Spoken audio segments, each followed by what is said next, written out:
this week.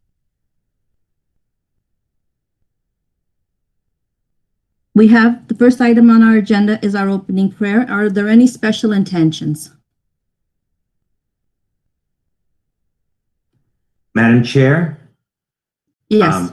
2 weeks, our staff and students will be returning to school. I ask that we pray to our Lord to keep them safe and healthy throughout the school year. Thank you, Trustee Mazzotta. Any other intentions? And for those colleagues of ours around the table and their families who are in need of our prayers, for these intentions and all those we hold dear in our heart. In the name of the Father, and the Son, and the Holy Spirit. Amen.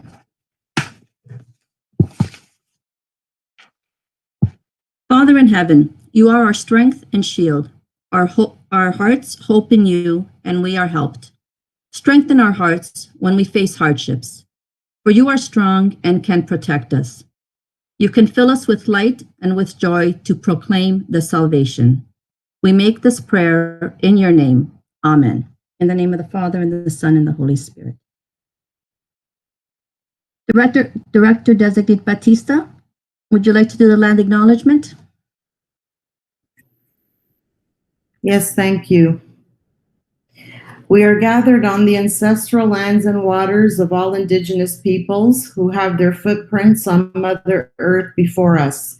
We respectfully acknowledge those who have walked on it, those who walk on it now, and future generations who have yet to walk upon it.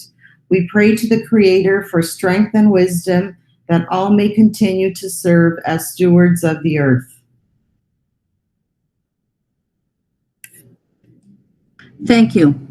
If we can have the roll call, please. Yes, all trustees are present with the exception of Vice Chair Giuliani, who is absent with notice, and both student trustees are also present.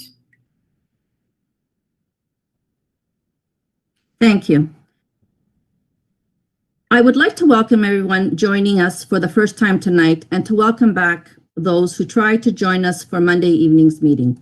On behalf of the board, we are sincerely sorry for the technical issues experienced during Monday night's board meeting, and we truly regret the inconvenience that this caused many families who were eager to hear about our reentry plan. Our commitment for Monday night's meeting remains the same for tonight's meeting, and that is to be transparent about our school reopening plans and to provide you with as many details as we can regarding our plan. While there is a lot of information to go over tonight, there will be more details provided over the days and weeks to come. The plan being presented tonight is a work in progress. We must and we will adapt as government directions to school boards change or directions are introduced, or as our board may be directed by the Government of Ontario. Because ultimately, it is the government that is providing the protocols, the guidelines, and the directives for the reopening of all publicly funded schools in the province, including class sizes.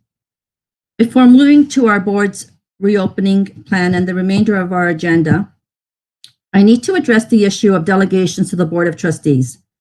The York Catholic District School Board recognizes that all stakeholders need to have a voice in the decision-making process of the board and to have a process for such views or concerns to be heard.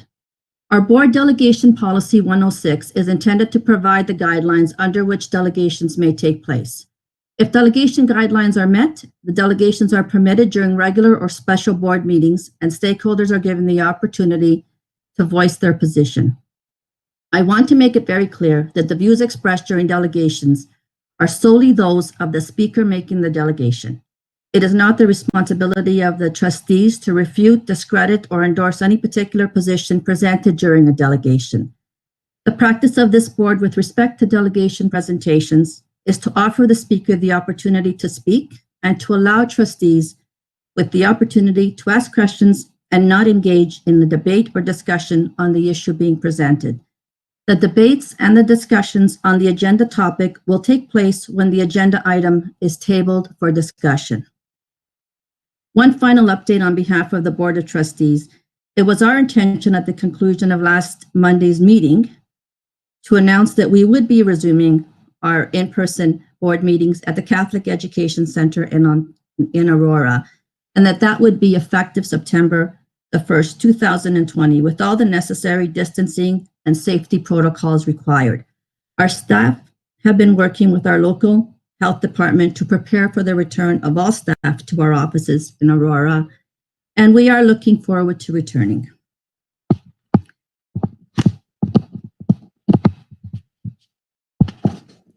Thank you for your patience while I made my introductory comments. I'd like to proceed with the remainder of the agenda. On item 3, I need approval of the new, we have no new material. Item 4 is approval of the agenda. If I could please have a mover and a seconder. I'll move it, Madam Chair. Thank you, Trustee Mazzotta and I'll Trustee second it. Cantisano. Thank you. I had Trustee Cantisano. Any additions, deletions? Hearing none, and that passes. Any declarations of conflict of interest for current meeting? Seeing none. Any declarations of conflict of interest from previous meeting? Seeing none. We will move down to item 18, which is a discussion item, the York Catholic District School Board Reentry Plan for 2020-2021. For the sake of the meeting flow, I would ask if trustees could kindly ask their questions to the specific topic that's being highlighted. And if you have a supplementary question that might be related to an item yet to be discussed, if you could hold that thought, please, until we get to that section of the reentry plan. I would now like to invite Director-Designate Battista to proceed with the school reopening presentation.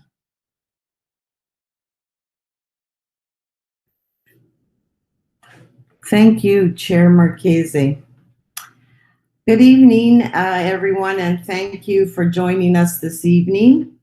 As an opportunity for our community to ask questions regarding our reentry plan, we did create an electronic form for you to do so, and the link to the form is located on our YCDSB special board meeting YouTube channel that you are currently watching from, or you can also visit our board website and select the YCDSB Back to School plan. In the next couple of days, we will be reviewing the questions and developing a frequently asked questions document with corresponding answers and post the document on our website. So at this time, we would like to take this opportunity to share our plan and models for return to school in September. As you can see from the subsections of our plan, we have created subcommittees with leads from our senior team for each area of our plan. The senior team has worked endless hours attending public health and ministry meetings to refine our plans. I'd like to thank Associate Director Nardo for overseeing the plan and all members of our senior team for their contributions in creating our plans. Our reopening plan is aligned with all strategic commitments in our multi-year strategic plan. While we had prepared for 3 models for reopening, on July 30th, the Ministry of Education confirmed the required models for return to school in September. So our plans represent our best thinking to date based on the Chief Medical Officer and Ministry of Education directives and guidelines. It must be noted that our reopening plan will continue to be revised in response to direction given by the Minister of Health and Minister of Education. And we will continue to provide details to the plan and share any updated revisions of our plan with the Board of Trustees, staff, parents, and students. A parent survey will be distributed tomorrow, asking parents to let us know their intention as to whether their children will be returning to school face-to-face in elementary or adapted in secondary, or if they will choose learning learning or remote learning. And we will also be asking parents if they are intending to use our transportation services if they qualify. I would now like to invite Associate Director Nardo to go over the guiding principles, and she will be introducing the leads who will speak to their part of the plan. So I'll turn it over to Associate Director Nardo. Thank you so much, Madam Director, and also a special thank you this evening to Madam Chair Marchese for announcing and making it very clear that our plan is a work in progress. And as we receive more information almost daily from the Minister of Education and/or Public Health, we will continue to update our plan. So in working with the guiding principles, we were ensuring that all stakeholders, their health, their safety, and their well-being was being considered. Consistency with public health norms and directives. Our last meeting actually occurred this past Tuesday. Respecting social norms by educating staff and students in bullying prevention and planning for inclusive classrooms. We'll be dedicating part of our PA day prior to school startup on that particular training. Also, planning and logistics for returning to school. As I said, it is still a work in progress with more and more details being added to the plan daily as we get clarification. Addressing the needs of our exceptional learners. We have an excellent plan to help students who are returning after being off for a period of time to ensure that their needs are being met. Addressing and following public health directives upon return, excuse me, and in cases of resurgence of COVID, having plans that are easily adapted back and forth from being at home for distant learning versus conventional learning, depending on the COVID situation in our region. Also addressing synchronous and asynchronous teaching modalities. We continue to look at that, and our plan is developing daily, as we said. We seem to have some great plans and ideas for the various cohorts, which you'll hear about later. Also addressing changes in methods of assessment and evaluation. Our curriculum department, under the direction of Madam Director Battista, has been doing fabulous work in that area. Addressing our transportation concerns. There again, we've had major changes in the last little while being announced by the Minister of Education, and Mr. Tom Pachowski will address some of that this evening. And lastly, our PPEs, looking at our personal protective equipment and respecting all the collective agreements and working conditions of our various working partners. And that has taken quite a bit of work, and we have worked very closely to ensure that we are respecting the collective agreements as we have been asked to do by the Minister of Education. So at this time, I'd like to turn it back to Madam Director, as Madam Director Battista will be going through the re-entry plan with our timetables and schedules. Thank you very much for your time. Thank you, Associate Director Nardo.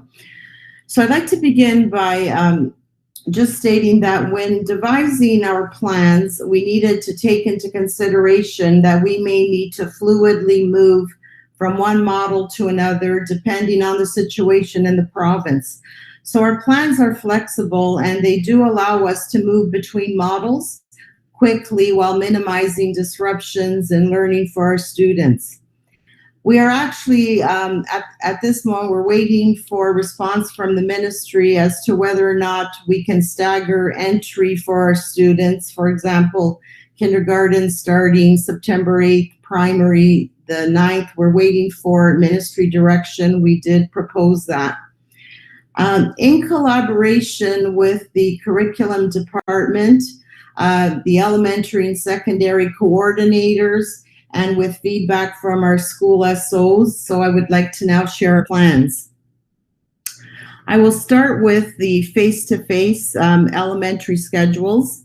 So in elementary, we are, the plan is regular full return to school, face-to-face model, kindergarten to grade 8. So elementary students in kindergarten through grade 8 will attend schools 5 days per week with one cohort for the full day, including lunch and recess. Enhanced health and safety protocols will be in place. Masks will be required for grades 4 to 8 students, and these health and safety protocols will be addressed later on in the presentation. Students will go out for recesses and lunch hour, and we are in the process of thinking how we can stagger the lunch hour for recesses. In terms of full-day kindergarten, learning will continue across the 4 frames for learning, and it will be within a play-based model to a certain extent, because we do need to adhere to health and safety protocols.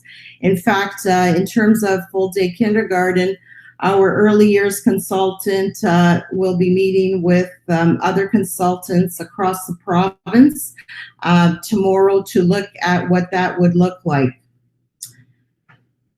In secondary, we are following the adaptive model, and this will be a quadmester model with early dismissal. So we will follow 4 phases. Students are divided into cohorts of 15 students, and they will attend school every other day. They will take 2 courses for the course of 46 days. So for the first 23 days, period 1 course will be in class, and period 2 course will be online. On the 24th day, this will flip so that the period 2 class will now be online, on face-to-face, and the period 1 class will be online. So we have divided this semester into 4 phases. So phase 1 would be 23 days, September 8th to October 8th. That's where period 1 would be in class and period 2 online. Phase 2 would be 23 days, October 9th to November 11th. And in this case, period 2 will be in class and period 1 online. Phase 3, November 12th to December 15th, period 3 in class, period 4 online. And phase 4, December 16th to January 29th, so period 4 will be in class and period 3 online.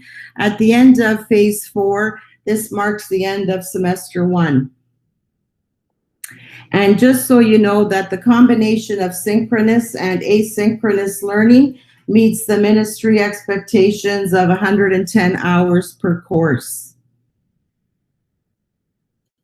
Some may ask the benefits of the quadmester model. We decided to go with the quadmester model because we felt that there would be a more focused, deeper learning in each course. There would be more consistency and more face-to-face time with the teacher when we look at the 23 days.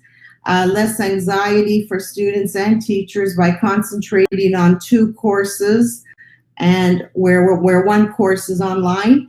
There would be fewer teacher and student cohort contacts over the semester. It allows for easier access and distribution of technology and learning resources. And it does allow for an entry point, a midpoint entry for students who may want to switch from online learning to face-to-face, and that could happen at the end of phase 2. And we just felt that overall it was a simpler, less complicated model to follow. In terms of distance remote learning, I want to address that in both elementary and secondary. If parents so choose to opt out of the face-to-face learning, just so you know that the minister will be providing more clear direction regarding synchronous online learning. We're waiting for an announcement from the ministry on the PPM.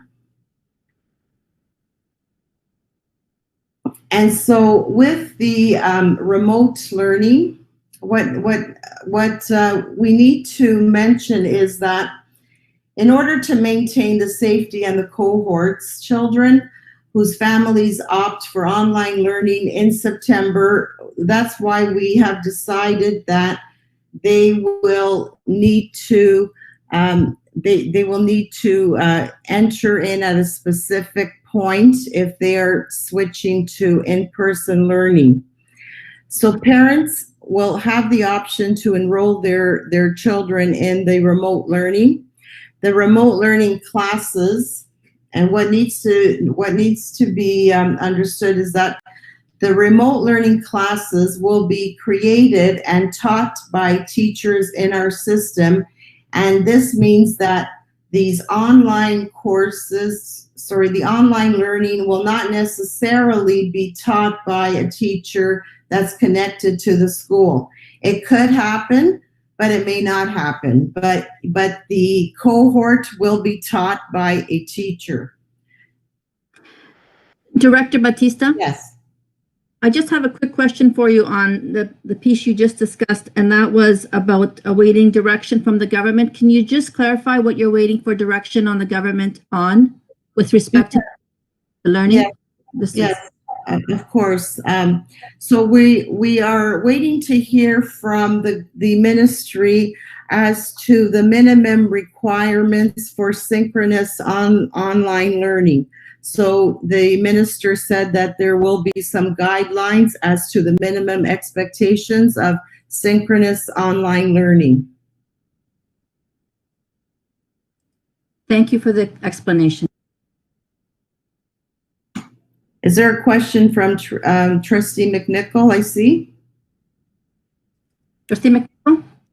Yes, Madam Director, you were mentioning about a parent's option of opting in. Yes. If they choose to have their child go to school and then decide they want to opt out, will they have the option to do so at their request? And so what we are hoping for is that it does happen during the natural break, because that will allow us to look at the situation board wide and in the school. But they will have the opportunity as much as possible, if the students are in school and if they want to leave the face-to-face and go back to online. Again, we are recommending that it does happen during a natural break, because remember, the curriculum will be different, right? So the teacher who is delivering the online curriculum would be at a different pace, different spot than the teacher in the classroom. So that's the issue there. But we would try to make it fairly smooth, the transition. And just to follow up, Madam Director, so if I were to keep my child home until, say, September 20th, and then I felt, okay, as a parent, I'm going to now send my child to be schooled at the school. Will I have the opportunity to be able to transfer from the distant learning to the in-class learning? Well, what we are suggesting in our plan, and the minister, actually, their plans, they've also suggested that we stick to these timelines, is that we follow the timelines that the natural breaks. And so for us, we have decided that the natural breaks, the first natural break would be October 13th after Thanksgiving, and then November 16th after the progress report, and then February 2nd, and then March 22nd after March break. Okay, thank you. I have now Trustee Crowe. Thank you, Madam Chair. And just sort of on the same issue, I have also received several phone calls about this, but I have great concerns about setting up expectations for parents, and I did a little bit of math, and then I'll explain my question. If we have a very large system, and I'm going to stick to elementary, and if if roughly 10% of our elementary parents decide to switch because for whatever reason their child is not successful, their child is suffering anxiety in the model they have chosen, 10% is 3,200 students. So if, for example, 3,200 students decide to leave the classroom model and go to the online learning model, we would have to find approximately 128 teachers to do that. And you know, 10% isn't a lot. In a class of 25, that's 2 to 3 kids that may decide to switch. And yet we would need to find 128 teachers, which we do not have funding for. And even if we accessed our vocational teachers and put them into these positions, into positions of teaching asynchronously, synchronously, online, which they're not used to, possibly, because they may not have been involved in the end of last year. It still would be a significant impact. And so, putting people on waiting lists implies that we have a budget to hire teachers as soon as there's enough students available to form a class. And I'm really concerned, and I understand that parents want flexibility, but I'm really concerned about this October 13th date and another November 16th date. And how much notice would parents have to give us? It multiplies. It seems very easy on a school-by-school, class-by-class basis, but the size of our system is logistically impossible, I think, to allow parents to switch back and forth without sufficient notice. So I don't know if staff have thought about these dates and if there's going to be a date before that or after that where people have to make up their minds. And if there is such a large-scale change, will we actually then be restructuring our classes within our schools to find 128 teachers in my example? And are we planning to keep moving teachers and so basically my question is, are we planning to keep moving teachers from classroom learning to online learning throughout these parts of the year? And that disrupts not only, it disrupts the students that are in the classrooms because we might have to pull out teachers and reformat classes, if I'm understanding this correctly, if there's a wholesale move one way or the other, which we can't predict. So I'd appreciate Ms. Battista's comments on that. Thank you, Trustee Crowe.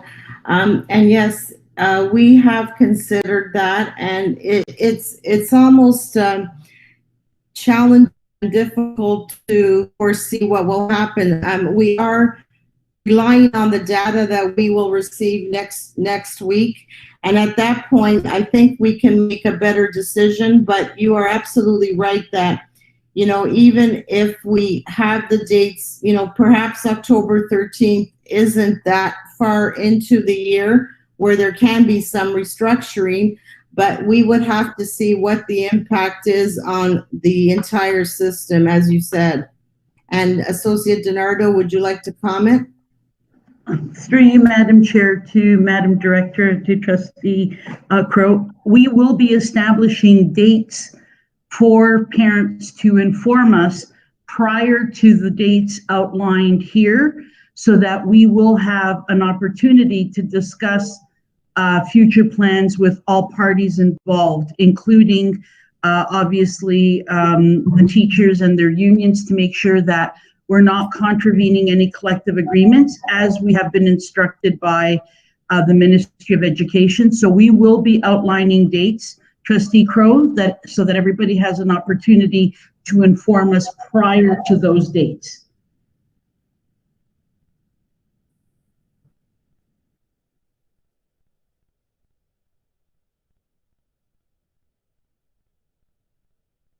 Sorry, thank you. People are waiting for me to say thank you. Thank you for that answer and that all this has been considered. Thank you so much. Trustee Wigston? Thank you, Madam Chair. Through you, I'm following the train of thought with regards to teachers as well. What plan or guarantee is there for French immersion students who choose to do remote learning, since it's difficult to staff during the school year with French teachers? Where would this leave students who are opting for remote options? Will they be able to access French immersion at home? And at the secondary level, is there a plan for these students, because it could cost them their French certificate if they're unable to complete courses? Thank you. Thank you. Through you, Madam Chair, to Trustee Wigston. So again, for French immersion, again, we need to look at the data, because it all depends on how many students will be opting out in these French immersion schools. And then, of course, we will be looking at it as a system throughout all French immersion schools.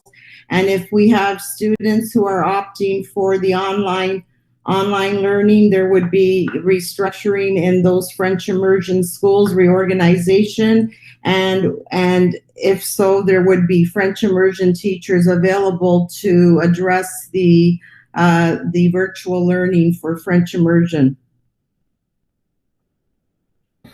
Thank you.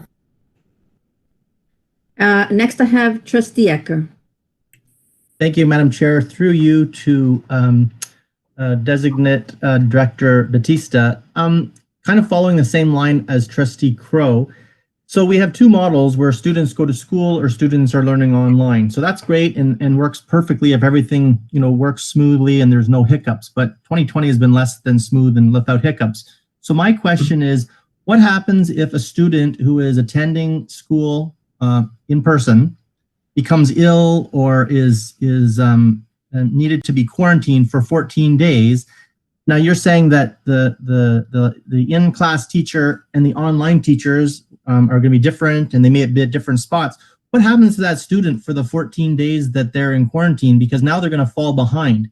How are we going to ensure that that doesn't happen, so that when they do come back to school and re-enter, whether they come back to class if they're feeling well or what have you, or if they decide to go to online learning, how are we going to make that a smooth transition? Thank you. Thank you. Through you, Madam Chair, to Trustee Ecker. So in that case, so if a student needs to quarantine and will be absent for 14 days, at that point, it will be the responsibility of the classroom teacher to provide work for that student, asynchronous work for the student. It would be unlike, now during regular school day, there are students who are sick and they're away for 1 week, 2 weeks, and it's the responsibility of the classroom teacher to provide work for that student. So they would remain in that classroom. Thank you very much. Thank you. Okay, seeing no other questions at this time, continue. Okay, so let's see where I left off. So remote learning classes will be created for the cohort C students. Now, I should let you know that from just after the March break, our teachers have attended workshops on how to create and work within virtual learning environments. And I'm very proud to say that our teachers have worked very hard, and not just our teachers. We have our EAs, our ECs, EIs, our support staff who have worked hard and have worked within virtual learning environments. So they have developed, all teachers have the skills to teach in an online learning environment.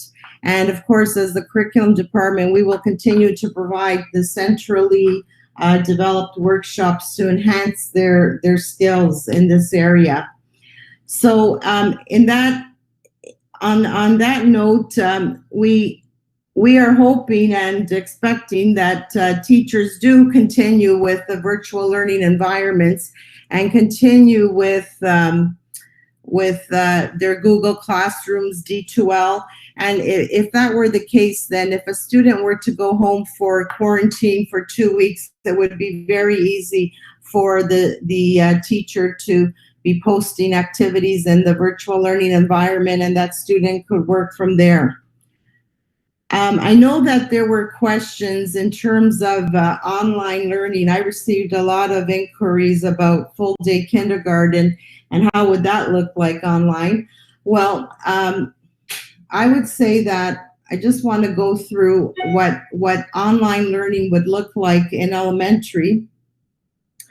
So right now, in kindergarten, we would say that the kindergarten teacher would be creating a Google site for the kindergarten students, and they would be focusing on whole group instruction 2 to 3 times a day for short periods of time. There would be some guided instruction, some independent play work sessions per day, and there would be synchronous checks 3 times a day. So a kindergarten online classroom would look a bit different than any other division.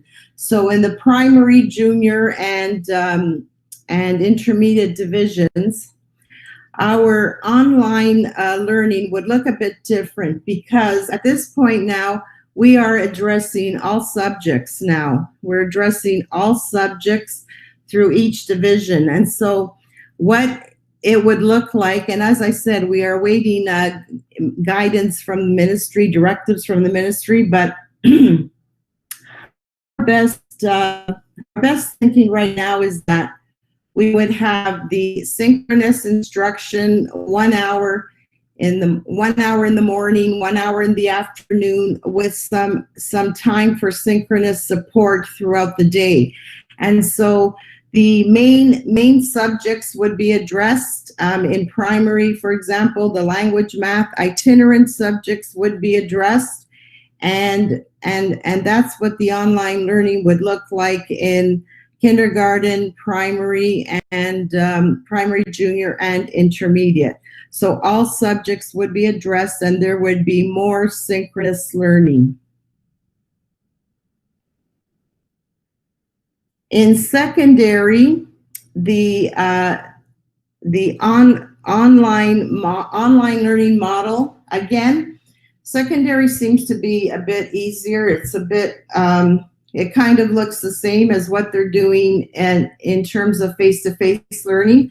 So it will, again, concentrate on 2 courses, and they would do, for example, period one synchronous, period 1 asynchronous, so an hour and a half of synchronous learning. If you could go down, Marianne, to the subject with this schedule. So this is what the the online learning would look like for secondary. So period 1, 9 to 10:30 synchronous, period then 10:30 to 11:30 asynchronous, where students are working independently. Period 2, 1 to 2:30 synchronous, and then 2:30 to 3:30 asynchronous learning. And teachers would be available for synchronous support. Now I'd like to just go over the curriculum and address that. So instruction will be provided in all subject areas as outlined in the Ontario curriculum. Of course, we are expecting to see some gap closing analysis, lessons, activities at the beginning of the school year for both elementary and secondary. In elementary, there will be no EQAO assessments for grades 3 and 6. We do have a revised math curriculum. So on June the 23rd, the ministry released a new math curriculum, elementary math curriculum, focusing on the fundamental mathematics concepts and skills. And we will be implementing that new math curriculum starting in September. In terms of music, as part of the return to school plan, Music will be taught with certain provisions in place, and for music, most of the overall expectations can be met without the use of instruments. So to that effect, choir practices, performance, band practices involving wind instruments are canceled until further notice. We are saying that for the time being, we are not allowing students to make use of the instruments at this point, but they will have other opportunities in music to compose or analyze music, investigate music from different periods, so that they will have different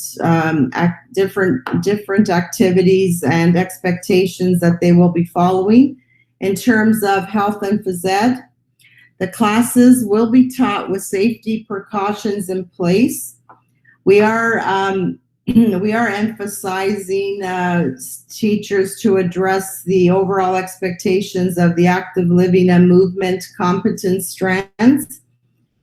Gymnasiums, we are not saying that gymnasiums are not to be used. We will be encouraging phys ed teachers to take the students outdoors as much as possible. So that's the first and foremost. If they can go outside with their classes for phys ed, they should be going outside. But the gymnasium can be used for one class at a time, and it's just if physical distancing can be maintained. Of course, there would be no close contact sports until further notice. And the equipment would be disinfected regularly, and students, of course, would be encouraged to practice proper hygiene before and after participating in physical activity. Is there a comment now? I see a comment or a question. We do. We have Trustee Wigston first. Okay. Thank you, Madam Chair. Through you, my first question is with regards to the ASD programs within our board. Would integration into the full-day kindergarten classes continue to take place as we are foreseeing these models right now? I'm going to say that the ASD class will probably be one cohort in the school. But I would defer to Trustee DeCunto. Do you have any further information? Sorry, Superintendent DeCunto. Thank you, Director Battista. Yes, actually, I will be discussing that in my presentation, but to answer the question simply, all of our specialized classes will be their own cohort, self-contained, and there will be no integration until public health expands its restrictions regarding pupil contact within the school. Thank you very much for that information. My second question is quite the opposite. It's in regards to secondary and the music program. As you know, St. Elizabeth is a regional arts school where we bring in many vocal and instrumental music students. So given that they're not going to be able to practice those specific skills indoors, I wondered if there was some creative planning going on that would allow some of these things to be happening, perhaps outdoors, making use of our school courtyard. Yes, very creative suggestion.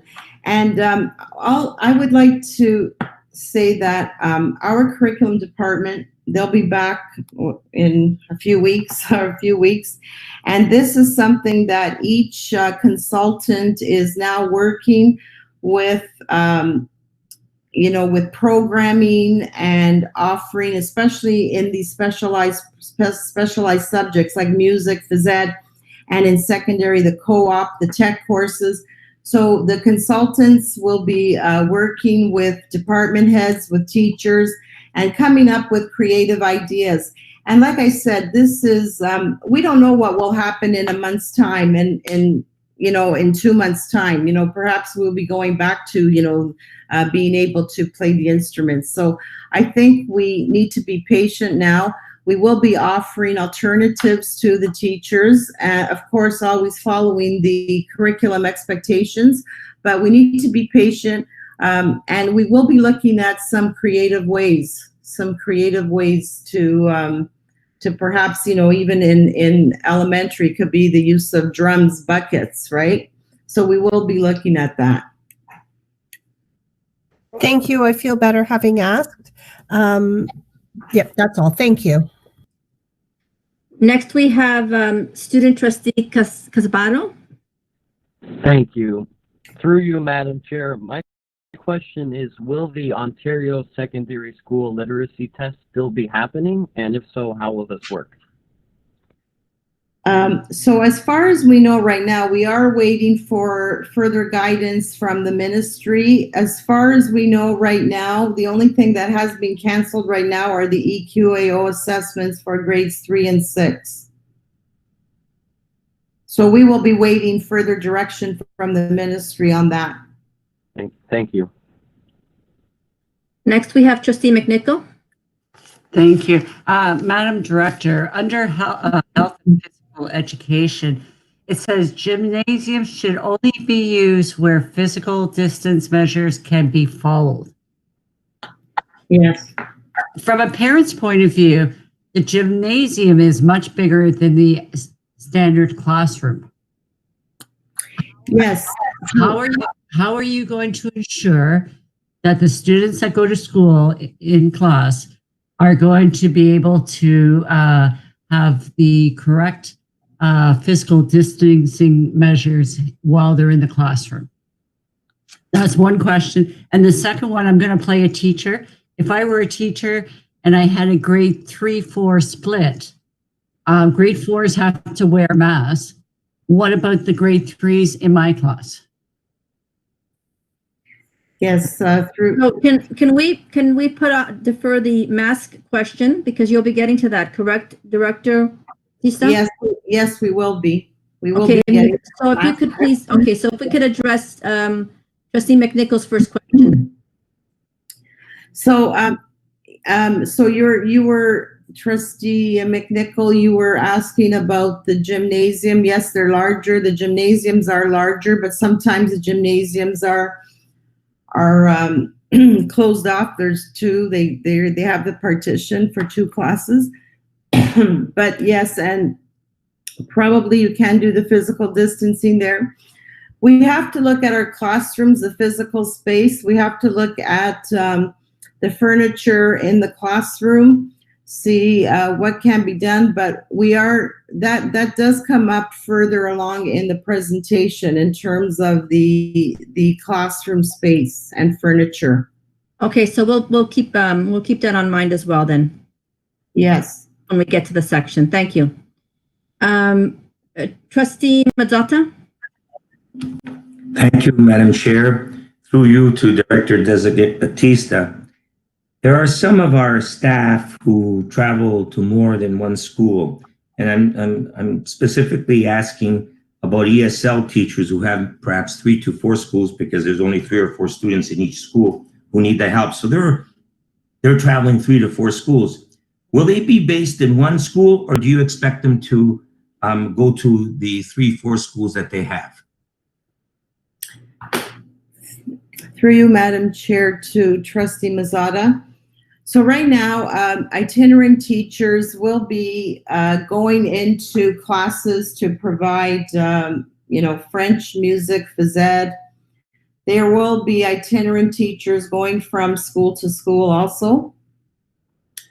But in our discussions with public health, they did indicate that when we are looking at contact tracing and the number of contacts, we are looking at student-to-student contact and not adult-to-student contact. Of course, these teachers will have, they will be sanitizing, doing a self-assessment when they enter the school. They will be sanitizing their hands. They will be wearing a mask, a shield. They will be physically distancing in the class. So the risk is minimal once we look at all these precautions. And like I said, the contact is more worrisome when it comes to the students intermingling and the student contact, but not adult to student contact. So that's something that we did run this through public health, and they said that itinerants can be going from class to class and school to school. Thank you. Next, I have Student Trustee Sibi. Thank you, Madam Chair. Through you to Director Battista. Students were wondering what kind of supports will be available for Cohort C to ensure equitable and accessible education, especially in these specialized courses like music and phys ed. Very good question. And so that's something that, like I said, for Cohort C, we will, depending on the number of students and the courses, and we will try to link that Cohort C, the music, with a teacher, music teacher, someone who can teach music. We will be looking at what the programming can look like. Like I said, the department heads will be meeting with our curriculum consultants, and we will be coming up with plans and supports for the teachers to deliver a program. And it could be that, even with musical instruments with Cohort C, if you can be playing a musical instrument at home, right? And so we need to be creative. We have creative people in our board. Teachers are very creative, the music teachers. I have a music consultant, and our coordinator will be working with the music teachers. Okay, thank you. And my last question is, will gym rentals be available this year? Sorry, gym? Gym rentals for community groups. Oh, all permits are canceled for the time being. Okay. Yeah. Oh, okay. Thank you. Yes. Next, we have Trustee Cantisano. You had a question, which is an elaboration of Trustee Mazzata's question. Yes, it is. Thank you, Chair Marchese. Director Battista, my question is sort of similar to Trustee Mazzata's question, but it's specifically for our supply teachers and our occasional teachers. So they will have a wider array of schools that they could potentially be teaching at, and other boards as well. Yes. How will that be controlled? Is I don't know if your response will be the same as what you've said about the EAs, but I was just wondering if you can elaborate. Yes, so through you, Madam Chair, to Trustee Cantisano. So we're actually discussing OTs right now, and we are looking at different options. One option would be where we assign OTs to family of schools, to 2 or 3 schools, and so we're working on that. Superintendent Gray is having discussions with our partners, and we are working on some type of a plan for that. We would like to keep them, within a cluster of schools, let's say. Okay, thank you. Trustee Wigston. Thank you, Madam Chair. The first question is kind of like one we've already asked, but for all of our other specialized programs, I know we asked this about French immersion, but the other specialized programs like IB, AP, the STEM stream, that again, I assume is going to be assessed system-wide in terms of how we support any students in those specialized streams that are opting for at-home learning? Yes, that will happen, yes. Okay, thank you. And then my second question, and perhaps this, if this isn't in the right place, please let me know. What supports are going to be available for our secondary students in terms of guidance? And how will the students be able to access them either in the school or remotely, particularly thinking of the grade 12 students in terms of university prep or well, post-secondary prep, scholarships, etc. Any information that you can share would be appreciated. Thank you. In terms of guidance counselors, we are, the thought is that they would be working remotely and they would be available to students remotely, but we still need to look at, you know, what does secondary look like, and what will the guidance, what would be the role of the guidance teacher. So we still need to look at that. First, look at our numbers or what our data is showing us in terms of secondary, but they will still be accessible to students in one way or another. Thank you, Madam Director. Next, we have Trustee Crowe. Thank you, Madam Chair. You've already addressed various specialty programs, and I know we're going to have a presentation on such as functional life skills program in secondary, and then being able to attend every day. Has there been consideration for setting up a different type of schedule for students that are taking courses in tech, for example, auto? And I'm not sure what the maximum class size in auto is, but it's not 30 students. And it's the type of course, and there are various other similar courses in the board that some students really need and thrive, and is one of the reasons they enjoy high school, because they need that type of course. And yet, in your model, it's alternate day for half a term, and then the other half of the sections, not even a term, of the quadmester, it's fully online. And so, you know, essentially, a good portion of the course isn't even hands-on. Yet, there really is no need to keep them out of the school, because, you know, maybe they are already a class of 15. And so there's no need to split that cohort. And as have we considered the possibility for certain classes like that? I know St. Max also has a hairstyling and if we said, well, maybe those kids taking those courses, when they're actually in the morning, they can actually go every day, and then when they flip the periods, then they do more theory or whatever they would do for the second half of their course. Has that been considered? Thank you. Thank you. Through you, Madam Chair, to Trustee Crowe. Very interesting, Trustee Crowe, and I think we're going to need to look at these specialty courses and look at the enrollment, and we'll definitely take that back and look at that. Thank you. I appreciate it. Mm-hmm. Next, I'm going to move on to Trustee Iafrate. Thank you, Chair Marchese. Through you to Director Battista. Grade 12 students that have spares, how are they going to be handled? In spare,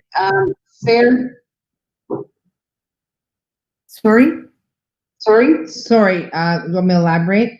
Basically, if they have, let's say, one spare, two spares, would you give them a choice with this program, or would you, would the guidance counselor like space it out if they have math, physics, whatever they have, to make sure that the student is successful? Or do you just take the spares and put them at the end of the term, the end of the actual school year? Actually, I don't know if one of the secondary superintendents can help out in this case, but from our model, what we were looking at is we're going to follow their periods. So period 1, 2, 3, and 4. If they have a spare period 1, that's the spare. If it's period 3, that's the spare. So that's our model, but perhaps either Superintendent Sarna, I see your camera's on. Yes, so thank you.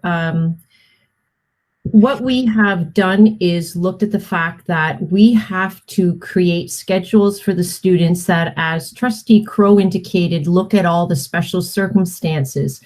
And so we know that there may be times when a student will have to have a spare period, meaning that that will be a time when they are at home. If it's opportunistic and works within the constraints of the schedule, we will and could consider moving it around. But in essence, a lot of times a student's schedule is based upon when the classes are running, and we will not be able to change the placement of the classes because those are aligned with the structure of the school and the teacher's workload and their actual schedules. I don't know if my colleague, Superintendent Pavato, needs to add anything to that. No, I think he covered it fairly thoroughly. One of the limitations of the quadmester model is the block that we are dealing with. So that spare would take place for that block of time. Okay. Does that answer your question? Yes, it does. All right, thank you. I have next, Trustee Wigston, is it just a comment, Director Battista, to note, or do you have an additional comment you'd like to make? No, just to note that food and nutrition classes would ideally be considered in the same way as the other hands-on courses that Trustee Crowe was mentioning. Thank you. Okay, thank you. Trustee Crowe, did you just did you want to elaborate, or just for Director? No, I'm fine, thank you. Okay, so I have again Student Trustee Casbarro.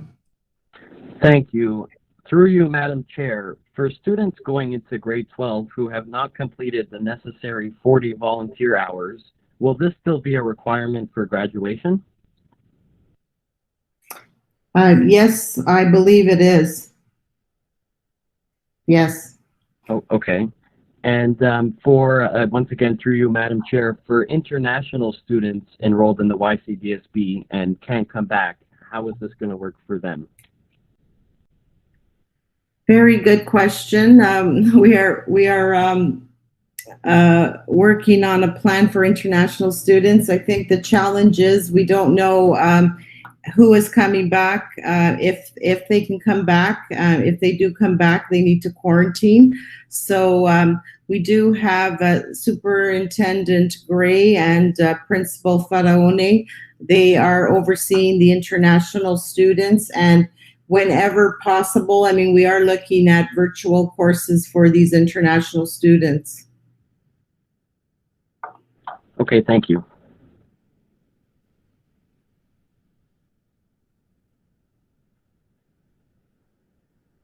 Sorry, next we have Trustee Iafrate again. Thank you, Chair Marchese. Through you to Director Battista. Teacher librarians, will they be reassigned to classrooms or online learning? Good question. We haven't decided that just yet because, like I said, we need to see what the data shows us in terms of how many students will be opting for online learning. We do know that at the time, for the time being, the libraries will be closed to students. However, that's not to say that you know, the librarians cannot be pulling resources for teachers to be using in the classroom. So this is, we have not made a decision yet on that. Okay. I have next Student Trustee Sibi. Thank you, Madam Chair, and through you to Director Battista. Will international students be able to stay back home and still be enrolled in YCDSB? Yes, I mean, that's what we're looking at now is the virtual learning and virtual courses for these international students. Right. So then, how will different time zones be considered in the scheduling of this virtual learning? Well, we are looking at the time zones, and Principal Faraone has some plans for that. Yes. Okay, thank you. Can I suggest, just on that piece of international students, I don't believe it's covered in the documents, correct? No. Okay, maybe we can, as we're enhancing our website, Yes. have a section dedicated to the international students. Good idea. Thank you. All right, and now, It is in the plan. sorry, Associate Director Nardo? Through you, Chair Marchese, it is actually in the plans to be added. Okay. Excellent. We now have Trustee McNicol. Thank you, Madam Chair. I don't know if this falls in the right category, but there is a lot of concerns on Our Lady of the Lake and regarding the grade 7s and 8s, and my phone is just going off, ringing constantly. I have some anxious parents that need to know how the setup of Our Lady of the Lake will reflect come September for the 7s and 8s. Could you clarify? Yes. Through you, Madam Chair, to Trustee McNicol, I will ask Superintendent Pivado to respond to this, as he's been working with the teachers and staff at Our Lady of the Lake. Perfect. Thank you. Thank you, Director Battista, through you and our chair to Trustee McNicol.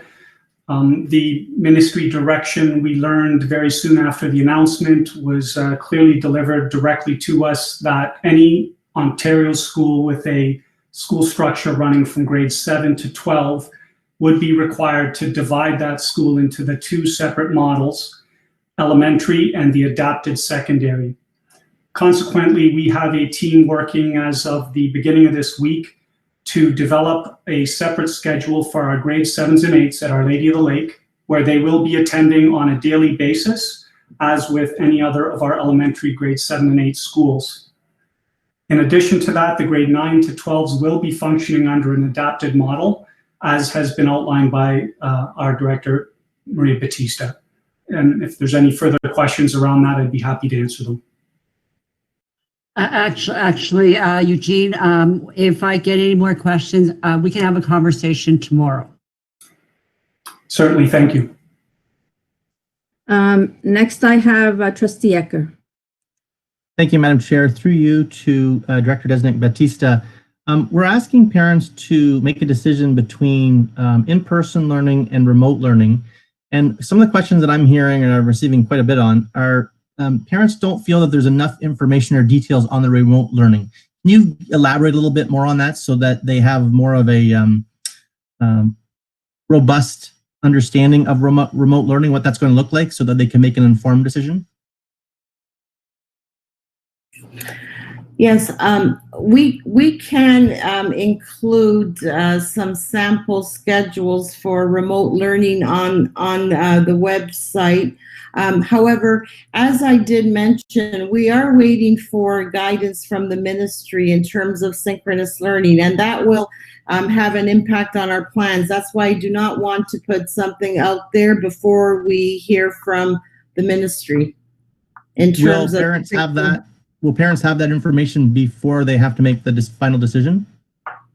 I hope so. They say it should be coming out late this week.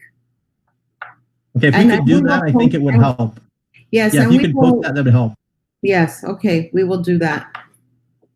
I'm sure that as soon as that information is available, we'll make it available because it's an important piece. But our hands are tied insofar as the government has to provide it. And it's our hope that they will be providing it sooner rather than later, because it is a commitment that they made some time back, at least a few weeks that I'm aware of. So I agree with you, Trustee Ecker, that, that's an important piece of this whole discussion. Thank you. Trustee Crowe. Just a follow up to that, and it's maybe we don't have to wait for the ministry on that. Will the online learning portion be totally online, or will students have access to textbooks? That is a good question, Trustee Crowe, because, you know, initially during this remote learning from March till June, the publishers did give us free access to textbooks. However, our understanding is that that will no longer be available to us, the free access. So I feel that these students will need to pick up the textbooks from the school at some point to continue with the learning. However, the curriculum department, when they get back, they will be contacting the publishers just to see what they're what they can offer us. It's just a follow up. I don't mind, but I think it's a lot to ask students to be totally reliant on an online textbook. There's just a benefit to shutting off the computer and going to your room or somewhere else and doing math problems or whatever else and having a book in front of you. It's difficult enough. I remember my son struggled with this in an online course he took at university. To be expecting kids in grade 4 and 5 or what other grade to be totally reliant on that, I think, is difficult, as well as being totally reliant on what teachers can post on D2L. So I'm very pleased that you said that we can, students can access the textbooks, just like I'm assuming that we will be providing devices for families like we did last time who were unable to get devices. So maybe you can address that as a supplemental. Yes, that will happen too. We will find out who needs the devices once again and distribute them. Okay, I see no other questions right now. Director Battista, if you'd like to continue. Okay, there's just a few more pieces, and the co-op, again, the co-op in terms of secondary, the co-op placements, we're trying to offer them virtually. However, we are told that if we can have in-person community placements, we'd have to look at that, but they would have to be in alignment with direction and recommendations from public health and, of course, the safety and curriculum requirements of the program. And that's that is the same with the OEAP program and SHISM. And with tech, of course, there are a variety of delivery models for the tech curriculum, and we will be looking at that as we mentioned before.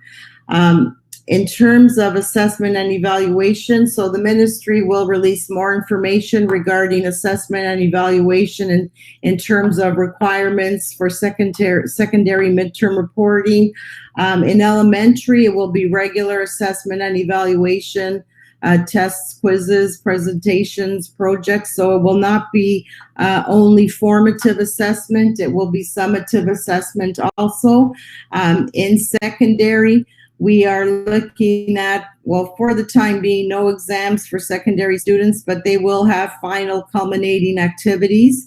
And of course, we will be supporting students along the way in terms of gap closing. That goes without saying. And I think that's it for me. For my section, we did speak about the library and the gym. The cafeterias will be closed. So that's it for my area, Associate Director DiNardo. Thank you so much, Madam Director Battista.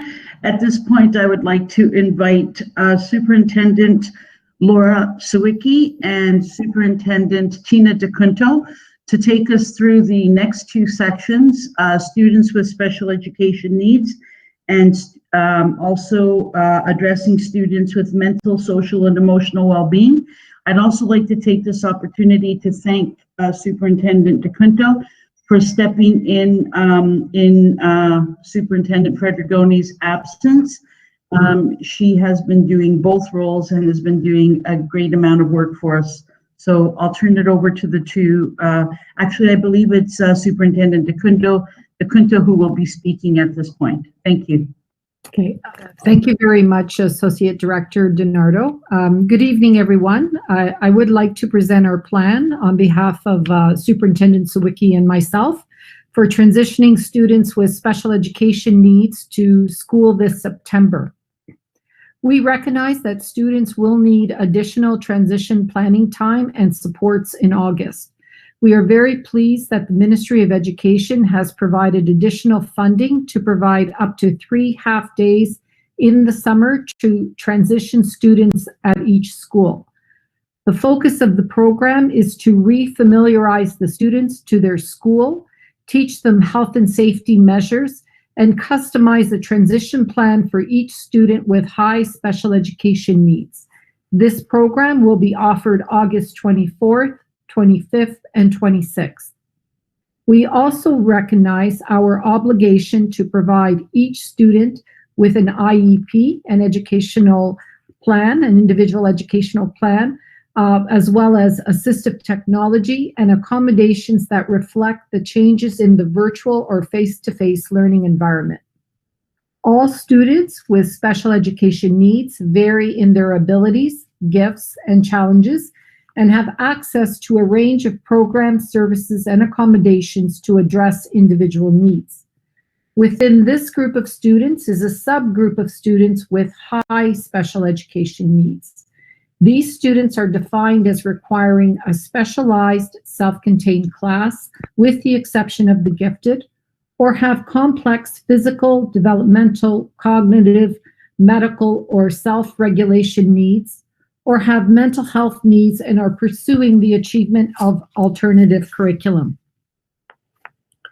The model of special education program delivery will vary in the elementary and secondary panels, given the different type of learner and the health and safety requirements for each panel.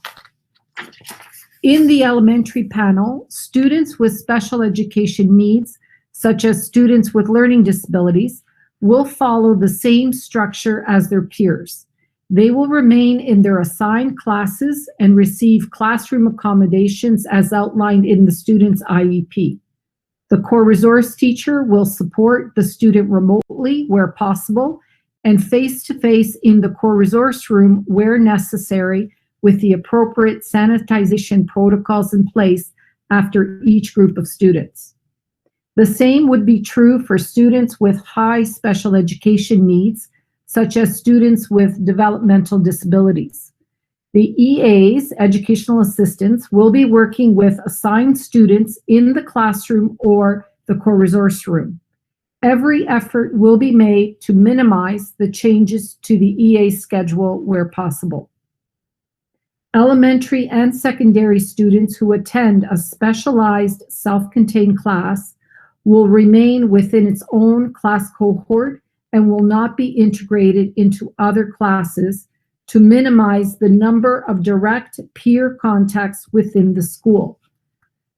As I mentioned earlier, as public health increases the number of pupil contacts that we're allowed to have within the school, integration will be considered on a case-by-case basis.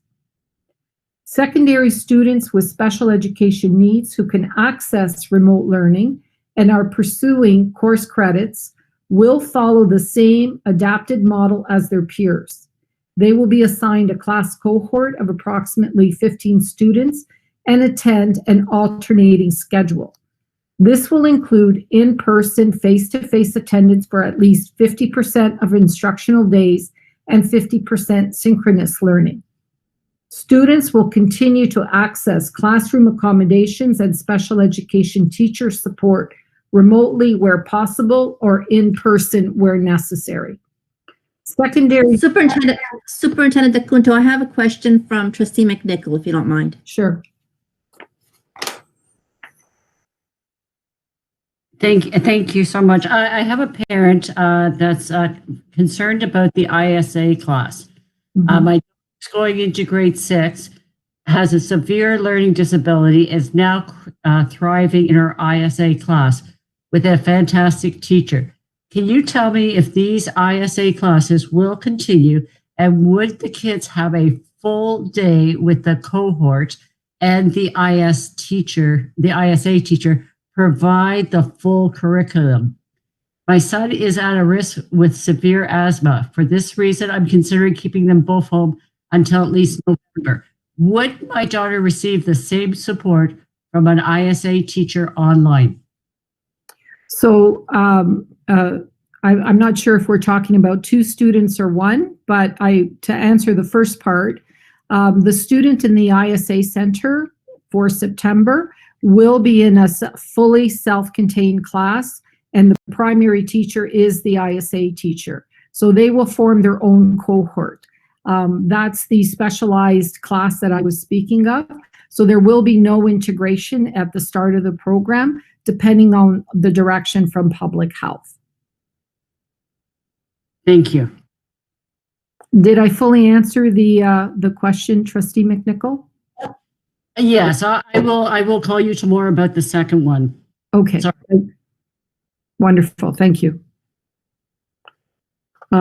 Chair Marchese, shall I continue, Yes. or are Yes, there please. more questions? No, please continue. Okay, thank you. Secondary students with high special education needs will have the option of attending 5 days a week, assigned to a fixed self-contained special education cohort class with dedicated educational assistant support, where the special education teacher is the primary instructor in an adapted school day. So they will be attending 5 days a week in high school. Students will not be able to integrate into other classes in order to minimize the number of peer contacts within the school. Again, this will be revisited once public health restrictions are reviewed and revised.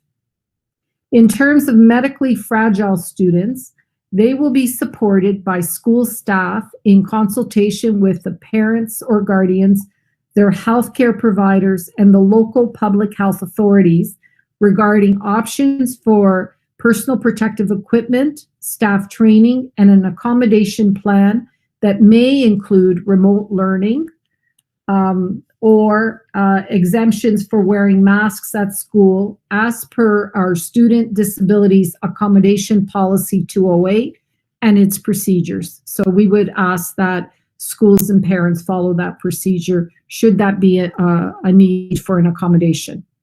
We also recognize there are situations where parents of students with high special education needs may request an accommodation or exemption for their child to not wear a mask at school at all times. In these rare situations, we ask parents to submit their written concerns to the school principal for consideration and process. So we do have a process in place that we will be sharing with principals that will be reviewed with those parents that have specific concerns. Schools are also supported by a student services multidisciplinary team composed of psychology, speech and language staff, occupational therapists, physiotherapists, behavior workers, and special education program consultants. The staff will continue to provide remote service support to staff and students where possible, and in-person support where necessary. Superintendent Acunto, sorry, Yeah. I have a question from Trustee Crowe. Yes. Thank you. My question is dealing with mask exemptions. And so clearly, we're treating them as accommodations. Yes. So there's really two questions or a comment, I guess, is my first. There was a parent that I spoke to that was whose child is autistic, and she felt that her child would not be able to wear a mask the whole time. Yet she also felt that her child would stand out in the class by not wearing a mask. Mm-hmm. I know that this is a difficult question to answer, but I'd like to make a comment on that. And then the second question is, as a board, you know, we are following ministry directives and health, Ministry of Health directives about, you know, 4 to 12, encouraging younger children to wear masks. What happens if older children refuse to wear their masks? And I'm not sure if this is the time to ask this part of the question or not, and whether or not we will be using progressive discipline in those situations. And how do you, and at a classroom level, it's very difficult, or a school level in the secondary, to start to distinguish where a child has an exemption to not wear a mask, and then other kids don't want to wear a mask either. And I could see that. So that's how I tie the two questions together. Mm-hmm. So is your second question more general, Trustee Crowe? Well, it is general, but it's the issue of exemptions to masks, and also the issue of bullying and things like that related to that, and whether or not we'll be suspending kids who don't have an exemption. Okay, because it's also, we're coming up to the section later on in the presentation on masks. And the second part be part of that, and the first part, Superintendent? However staff wants to answer. Okay, all right. Go ahead, Superintendent DeCunto then. So I'll answer the first part, Trustee Crowe, and as Chair Marchese mentioned, I think the second part of your question will come up later in the presentation and addressed by a different committee group, if that's okay. So I believe the concern was that a parent has a child with autism that may not be able to tolerate the mask, and so the process would be that they would identify their concerns with the principal, and the school special ed team involving the classroom teacher and the principal would come together to look at the concerns working with the parent in consultation with them. And I do appreciate that parents will immediately think that the solution would be an exemption, but there's lots of options that we want people to be aware of before we necessarily go to one solution. And there's a whole range of options, like in our department in particular, we're investigating all kinds of mask options that would allow better breathability, clear masks options, anti-fog masks. Like there's really quite the range. So we would work with the parent to see what they would be most comfortable with, what the student would be most comfortable with. We see this as a teaching opportunity as well, to develop a sense of tolerance where we can. And again, we would work in partnership with the parent and their family physician to get some guidance as to what is the best accommodation that we can provide. So it's very individual, and I think with everyone working together, we can come up with a plan that will provide a range of options and trial which one works the best. So I hope I've answered your question regarding that was an excellent answer. Thank you. I didn't realize there were so many different types of masks and so many possibilities for these types of situations. Thank you. Yes, yeah, there is. That's great. Thank you. Thank you. Then continue, please. Okay, so we also have, in terms of essential visitors to the school, in student services, there are third-party regulated health professionals, regulated social service professionals, and paraprofessionals who will work with school staff in delivering remote school-based supports or essential in-school delivery where possible, as per our board's third-party protocol. Third-party providers whose services are deemed essential, such as nursing support, will be expected to follow the same or additional health and safety measures given the nature of the task. So any essential visitor to the school will have to not only comply with our health and safety measures, but I'm sure the COVID plan that their own organization has put into place. So we would look at that all together before agreeing to have someone come into the school. In terms of mental health supports for students, we have implemented a tiered approach to service delivery, starting with school-wide and classroom-based mental health promotion and wellness activities, as well as group and individual interventions provided by our regulated mental health professionals. So mental health staff training will continue prior to the start of the school reopening and will be ongoing throughout the school year. Teachers, support staff, resource staff, administrators, and system leaders will receive a professional learning toolkit to support the mental health of all students. The professional learning will have a strong focus on building students' social emotional learning skills so students can build resilience, manage their stress, and build positive relationships. Ongoing staff training will also focus on creating mentally healthy classrooms, trauma-informed practices, and creating a circle of support. Several resources were also provided by our psychology team and mental health workers for staff, students, and families, such as we offered summer student virtual workshops. The psychology staff prepared a My COVID-19 story, which helps families and the primary level children understand their feelings during school closure. Virtual workshops were offered for parents. We also developed a YCDSB mental health community resource page on our website, which I hope people have a minute to take a look at. And of course, our YCDSB mental health Twitter account. We managed to continue our virtual counseling support to students during the summer from our mental health workers and psychology staff during the summer and during the closure. So we were very fortunate that we could do that. So at this point, this concludes the special ed highlights of the reentry school plan. Thank you for that. So I'll John Marchese, I had one more question, if you don't mind, if you don't have anybody Yes, go else. ahead.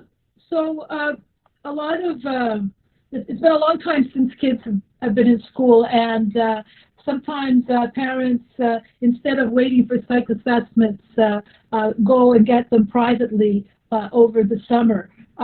What's the message we can send to parents who did that, and how those will be processed when school starts?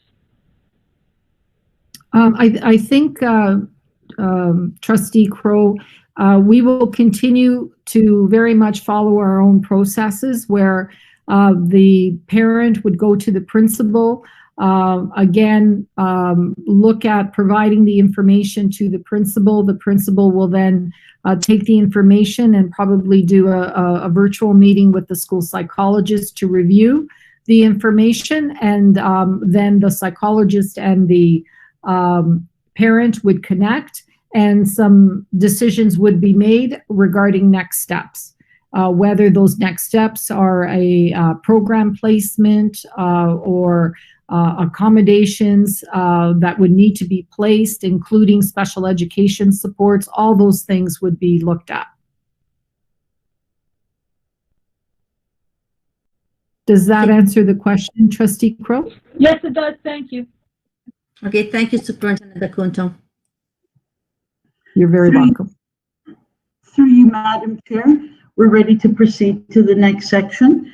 So the majority of the material included in the health and safety protocols regarding physical health for staff and students came from the subcommittee Logistics and Planning, which was led by 4 of our superintendents, Superintendent Jennifer Sarna, Superintendent Eugene Pavato for the secondary panel, and then Superintendents Aloya and Arcady for the elementary panel.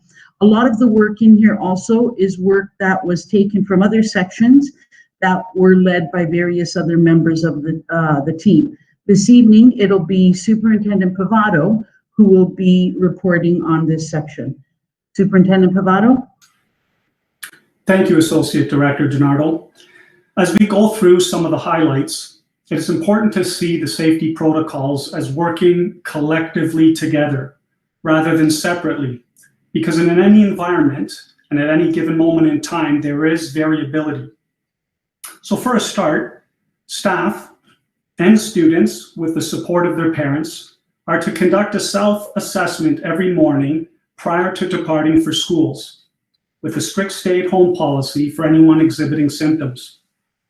As stated, our students in grades 4 to 12 will wear non-medical or cloth masks while in school, with the exceptions outlined by Superintendent DeCunto. In a situation with a grade 3-4 split, as was inquired upon, we recognize that there are divisions in the physical spacing of the classroom of a split class. So those grade 4 students would certainly be wearing them. And as per the ministry directive, all grade level students are encouraged to be wearing masks. Our hygiene practices will consist of regular hand washing and hand sanitizing with sanitized stations throughout the school.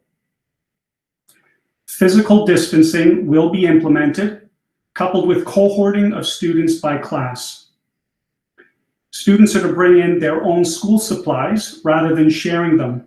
And when sharing of equipment is required, the equipment will be cleaned between uses. Unfortunately, our hot lunch programs and cafeteria food services and vending machines will not be available. Any food that is consumed will be done within the classroom. And we're asking parents to please not deliver lunches to school during the day. Our water bottle filling stations can be used where they are available in our schools. Water fountains, however, are only to be used to refill personal water bottles. As was indicated earlier, outdoor recess playtime will continue, and this will provide a break from the wearing of the masks. Lockers will not be used until further notice, the purpose of which is to help with the issue of distancing. And for the time being, extracurricular activities and field trips will not be taking place. Personal protective equipment will be provided to our staff. As well, all staff will be required to participate in health and safety training prior to the opening of our schools. Markings and signage will be used to ensure unidirectional traffic flow in halls and stairwells. Other signage will be posted throughout the school, providing reminders of many of the safety protocols. Visitors will not be allowed to enter schools unless necessary. Prior to entry, the visitors will self-assess, sanitize, wear a mask, and remain in the foyer where possible.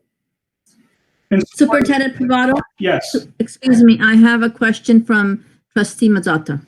Thank you. Thank you, Chair Marchese. Through you to Superintendent Privado. As everyone knows, some sanitizers have been recalled by Health Canada. What sanitizers do we use in our schools, and are they all approved by our Canadian authorities?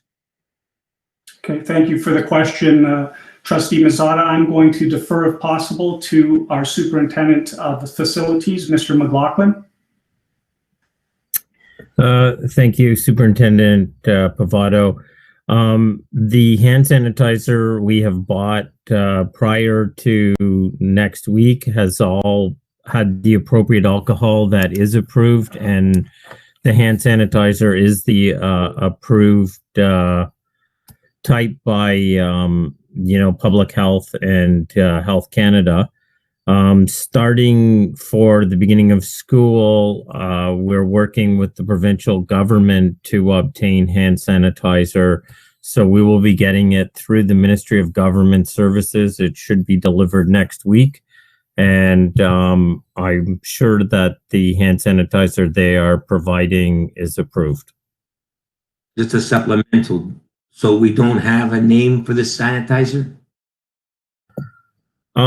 We have a number. So the hand sanitizer that we have been purchasing and using since March is various types, but the big thing is there's different types of alcohol because they required minimum 60% alcohol. So with the shortages that occurred, some alcohols were not they were more of a technical grade alcohol. However, we made sure when we were purchasing ours that we had the appropriate alcohol specified. Trustee Mazzotta, does that answer your question? Not really. I actually wanted to know the name of the sanitizer because in March, a lot of these sanitizers went on sale, and it was around end of April and May when the Canadian government decided to move in because it wasn't the alcohol, it was the ethanol and another one of the components that was in there. And when I looked it up on the web, there was a whole slew of names. So that's why I wanted to know the name. If I can get it to me in the next few days, I would appreciate it because I really want to guarantee that the sanitizers we use are ones that are safe for our students and our staff. Okay, we can go back and look at the ones we purchased. And then, as I said, moving forward, the hand sanitizer we're going to be using in September is being provided by the Ministry of Government Services. And just to clarify, it is the different types of ethanol that is the alcohol in the hand sanitizer. But we'll go back and get the names of the brands we purchased. There's many different ones. Thank you for that. Thank you, Superintendent McLaughlin. Just one comment in reference to that. We know that the federal government bought masks that weren't up to par, and they did that, and then they found out, and then they recalled them all. So the same thing here with the sanitizers. I really want to know the name, and then we can find out what, if they're safe or not. Thank you. I have Trustee Crowe and then Trustee Iafrate. Thank you, Madam Chair. Two questions, and the first is dealing with hand sanitizers, and will students be able to bring their own from home? And the second one was my previous question on masks, and will we be dealing with those that refuse to wear masks through our discipline process? Thank you, Trustee Crowe. Yes, the initial response is all individuals are always free to be bringing their own hand sanitizers and or masks. But nonetheless, our grade sanitizer will be throughout the school, and we'll be encouraging students to use those access points at key times, such as entry into the school. I'm going to defer the next question to our Safe School Superintendent, Superintendent Sarna. Thank you, Superintendent Pavato. Through you, Madam Chair, to Trustee Crowe, we feel very strongly that the ministry has mandated that masks are to be worn. Our students from grade 4 to 12, the communication will go out that they are expected to wear them. Our teachers, administrators, secretarial team members, and custodians throughout the day will be wearing their masks. And so we will not tolerate anyone that makes an elective choice for no reason not to wear a mask. Those students will be immediately sent home and able to return when they do have a mask on. Trustee Crowe.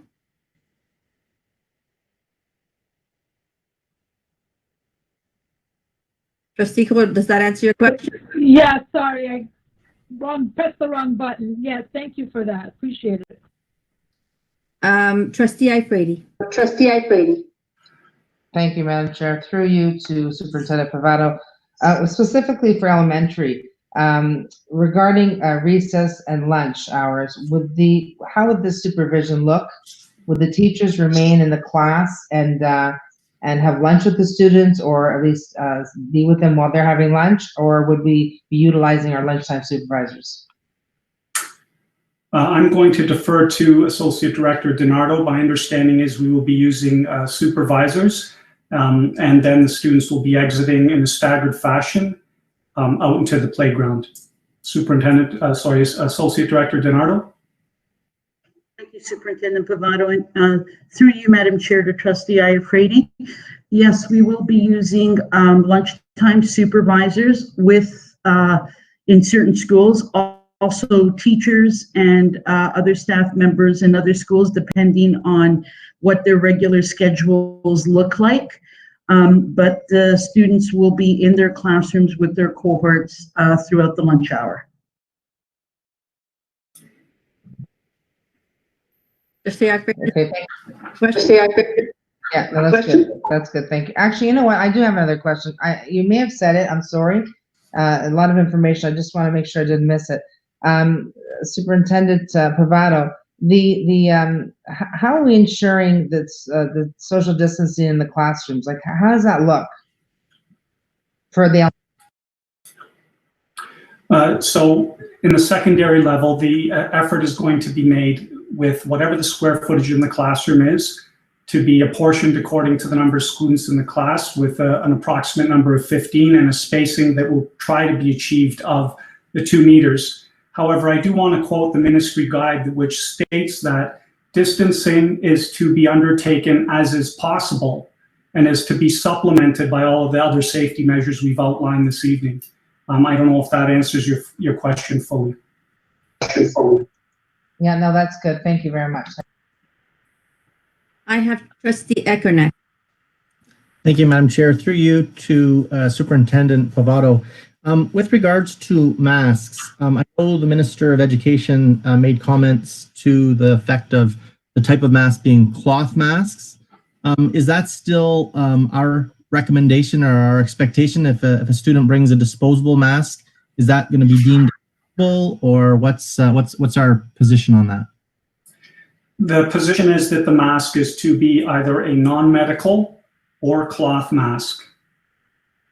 Okay, perfect. And again, in terms of masks, I know even some adults are having a difficult time wearing them for extended periods of time. So I know, at least with the little kids, the second graders and stuff like that, they'll have recesses and stuff like that.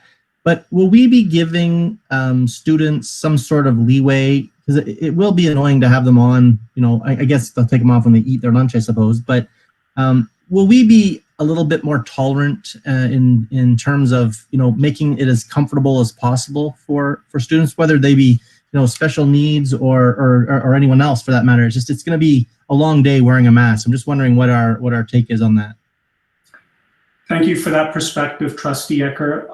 I believe that part of our duty is going to be helping students to understand first the proper wearing of the mask, because there are quite a number of little pieces to that process, and also understanding the value of it so that their engagement in that use is understood by them on a deeper level. But to your question, yes, this is new terrain for all of us. We are going to continue to work with our teaching staff and monitor how students are able to manage in the classroom environment for the length of periods that we are going to be dealing with, and certainly address the concerns as best we can as they arise. Great. And my last question, unrelated to masks, is I know we've mentioned that we're going to have social distancing and there are certain activities, assemblies, and things like that that will be discontinued for the time being. But there'll be some activities I would think that are going to be necessary that will pose a problem with regards to social distancing. I'm thinking of the mandatory fire drills. How will that be addressed in the schools during this time period? I see my partner, Superintendent Sarna's microphone on. I'll let her address this, but part of the response is our exit channels are already predetermined for fire drills, which is going to be a great advantage to the process. Go ahead, Superintendent Sarna. So through you, Madam Chair, to Trustee Ecker, it's an excellent question, and one that all of the directors across the province have been in discussion with their respective health units and their sort of safety protocols, the police and the fire departments that we work with. And the thought is that we have, under the Education Act, a mandate to conduct these drills, and that we will still be conducting them. But to be honest, there has been discussion around the table that there will be guidelines to help us proceed. But ultimately, we have a number of different roles to play in our educational milieu in order to ensure that students are safe, and conducting fire drills are one of them. Again, the point of the fire drill is to get everybody outside, and we continue to hear that outside is the best place to be. And so that will, again, be something that we will manage moving forward. Typically, we have Safety Week where we conduct drills in conjunction with our coterminous board, usually in the last week of September, first week of October. We have been in discussion with them as to whether or not we will maintain those dates, but that at least gives us an opportunity to plan specifically for how those drills will be conducted. Thank you very much. I now have Trustee McNicol. Thank you, Madam Chair. Superintendent Privado, can I just go back to the question about a grade 3-4 split class, a question about math. If I have four grade 4 students and 19 are grade 3s, how am I going to get the 4 to wear their masks when the other 19 aren't? Like, do we have a plan for that? Because I think that's going to put too much pressure on the teachers. And I don't think that's what we should be doing. I think in this, like, if we have other cases where there's a split grade, I think maybe what we should do is have the entire class wear the mask. Thank you, Trustee McNicol. We'll certainly bring your recommendations back for further discussion, keeping in mind the direction of the ministry. Oh, yeah, no, I'm quite aware. I'm just playing devil's advocate here. Thank you. If I may, through you, Madam Chair, I was just going to respond to Trustee McNicol, one other answer to that. What we are hoping is that when we send out letters to our parents, they will have an opportunity to speak to their children about the fact that there are certain mandates by the ministry and that we do have an obligation to follow them. So students in the 3-4 combined, the grade 4 students have no choice but to have masks on, and our students in grade 3 will be encouraged to wear them also if they would prefer to. Thank you. Associate Director Nardo, I just have a follow-up, and I don't know if this is the correct time or place, but though, do we have a washroom plan in place? So when kids have to go to the bathroom? Actually, yes, Trustee McNicol, we are looking at that, the directionality, the capacity of the washrooms, how many students in the washroom, and which washrooms will be designated for different students. Those are all pieces that will be coming out in our more detailed plan as we continue to discuss those pieces, depending on the different information we get from public health and the Ministry of Ed. And I could see that Superintendent Sarna had put on her mic, and I don't know if there was something she wanted to add about the secondary level. At the elementary level, we are actually going to suggest that where possible, washroom breaks scheduled as our regular hand washing breaks. Thank you. And just to add then to what you said, Associate Director DiNardo, simply is that in our secondary panel, we will be minimizing the opportunity for students to go to washrooms, meaning that no more than one student will be allowed out of a respective classroom at a time. All of our washrooms in advance of students arriving into our buildings will have had a capacity assessment. We will likely having to block off every second stall, as is a common practice, to ensure safe distancing. And therefore, there will be very clear posted capacity numbers. And students will be informed and encouraged to understand that if the capacity has been exceeded, they are going to have to queue up outside the washroom and wait for their opportunity to enter.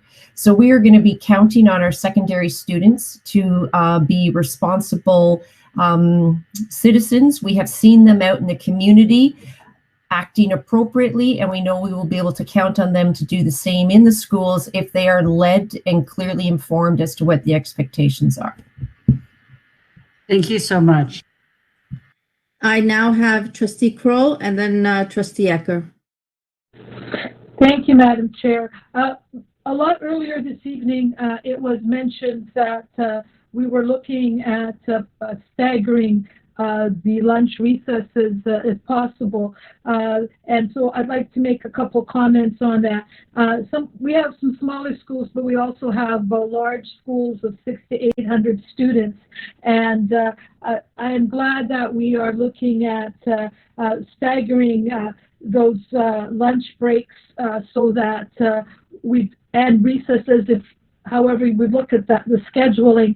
And I know it's very complicated with itinerant teachers, etc., but it would be very difficult for students to socially distance in a large school with a small yard. And so my comment is to staff is that if in the end we end up extending the block of time that is required for our lunchtime supervisors, I would ask staff to come to the Board of Trustees and if needed, to increase the hours that our lunchtime supervisors do in our schools if they see this as part of a safety plan, and to increase that budget. We've already identified areas in our budget that are stressors because of this situation, and I think that it would be money well spent to have a longer period so that we could stagger our students and to hire those extra people. That's it for my comment. Thank you for that, Trustee Crowe. I have Trustee Ecker and then Trustee Iafrate. Thank you, Madam Chair. Through you to Superintendent Pavato. Superintendent Pavato, in one of your answers, you said something that tweaked my thinking. With us only being 3.5 weeks away from the start of school, my concern is, I know people are wearing masks when they go out and about, but they're not wearing them probably, especially children, for extended periods of time. So I'm just wondering if, as parents being children's first educators, if there's anything that the board could do, put on the website or whatever, to sort of assist with parents starting to get that buy-in now and maybe getting students to start practicing for extended periods of time, make it a lot easier process than, coming, the night of the September 8th and stuff, okay, wear a mask for 8 hours. I'm just wondering if we can do anything to assist with that. Thank you for that excellent recommendation, Trustee Ecker. As a large part of what we're doing has to do with acclimatization and everybody getting familiarized with these new protocols. Associate Director DiNardo. Thank you, Superintendent Pavato. Through you, Madam Chair, to Trustee Ecker. I'm happy to tell you that just today I went through some PowerPoints with Mark Mercanti, our FOI specialist, and we have some excellent videos that are ready and can be posted to assist parents in the next little while. So we just had that discussion today, Trustee Ecker. Thank you so much for that suggestion. Thank you. That's wonderful. Thank you. I now have Trustee Iafrate. Thank you, Chair Marchese. Through you to, I think I'm going to throw this over to Associate Director DiNardo. The washrooms, the paper towels, and the fan. Are we going to have paper towels for the students as opposed to the hand fans, so that I guess yes. Is that going to be? Is that already good to go? Yes. Through you, Madam Chair, to Trustee Iafrate. Yes, that's already part of the plan. I'm sorry. I'm sorry to interrupt. Trustee Iafrate, I just need for you to turn off your mic unless you want to clarify your question. No.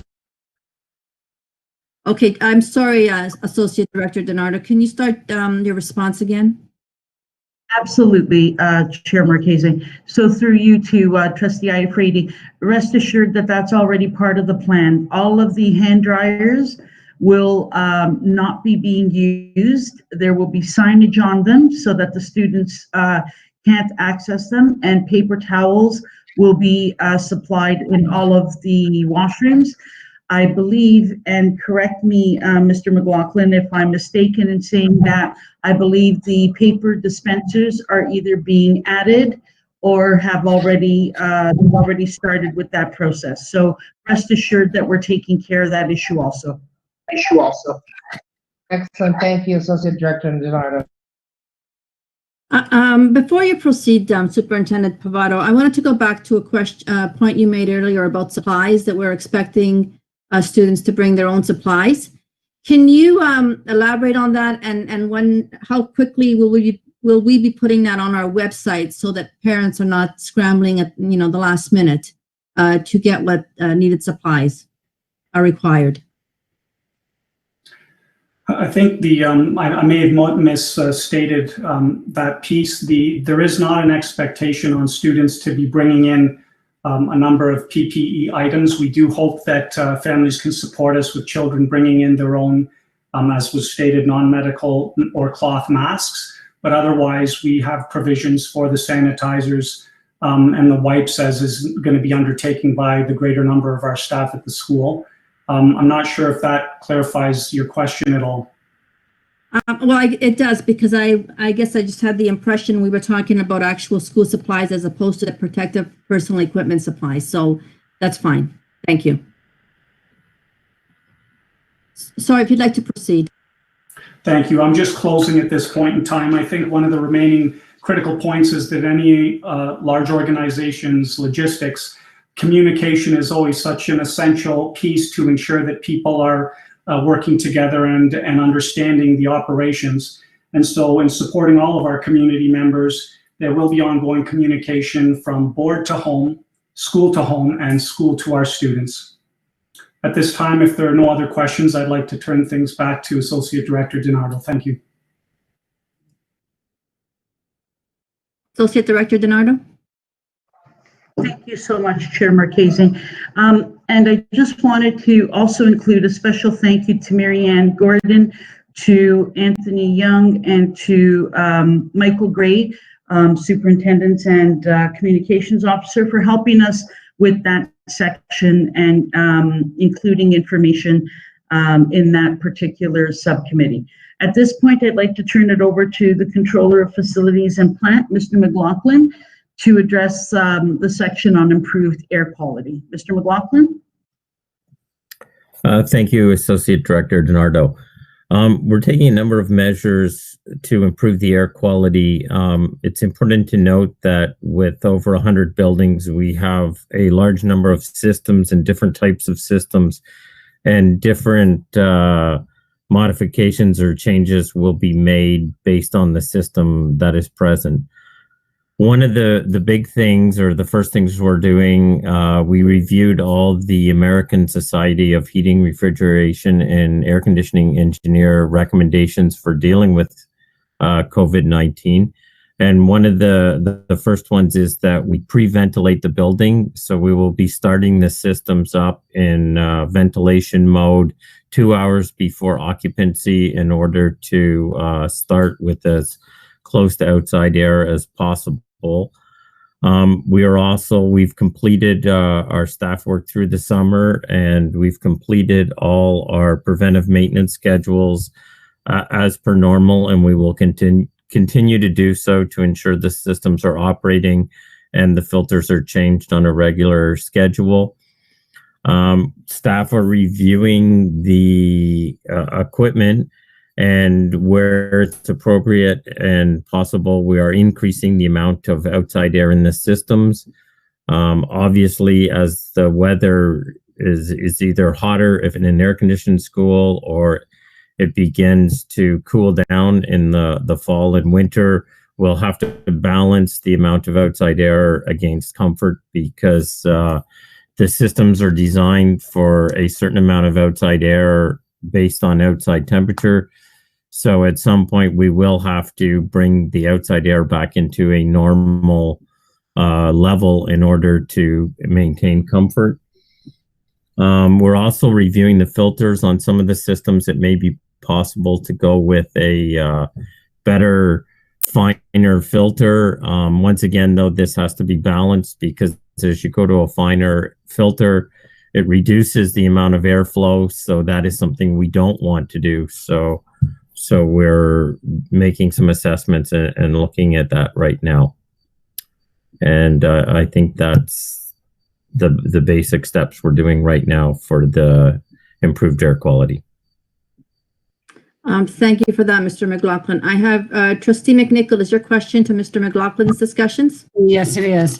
I have an old school, St. Paul's in Newmarket, where the ventilation is not the best. The windows are hardly open.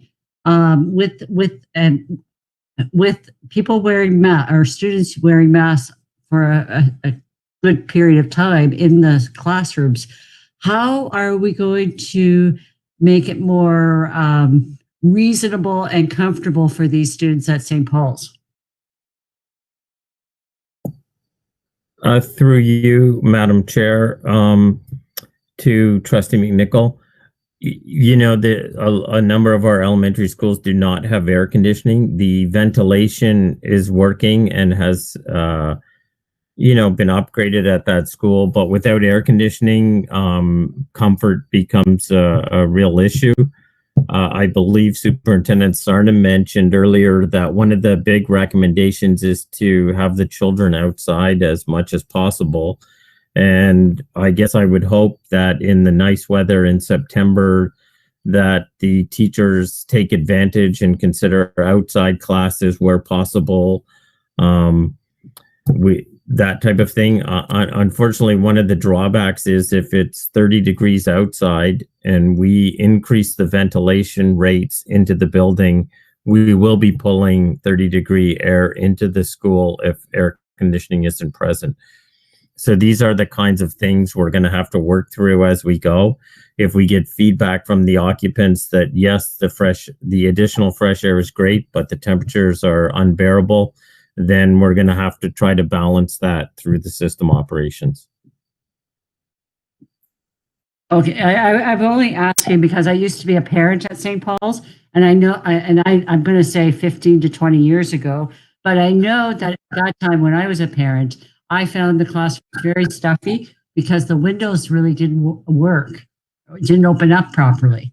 So I was just concerned with the staff and the students at St. Paul's.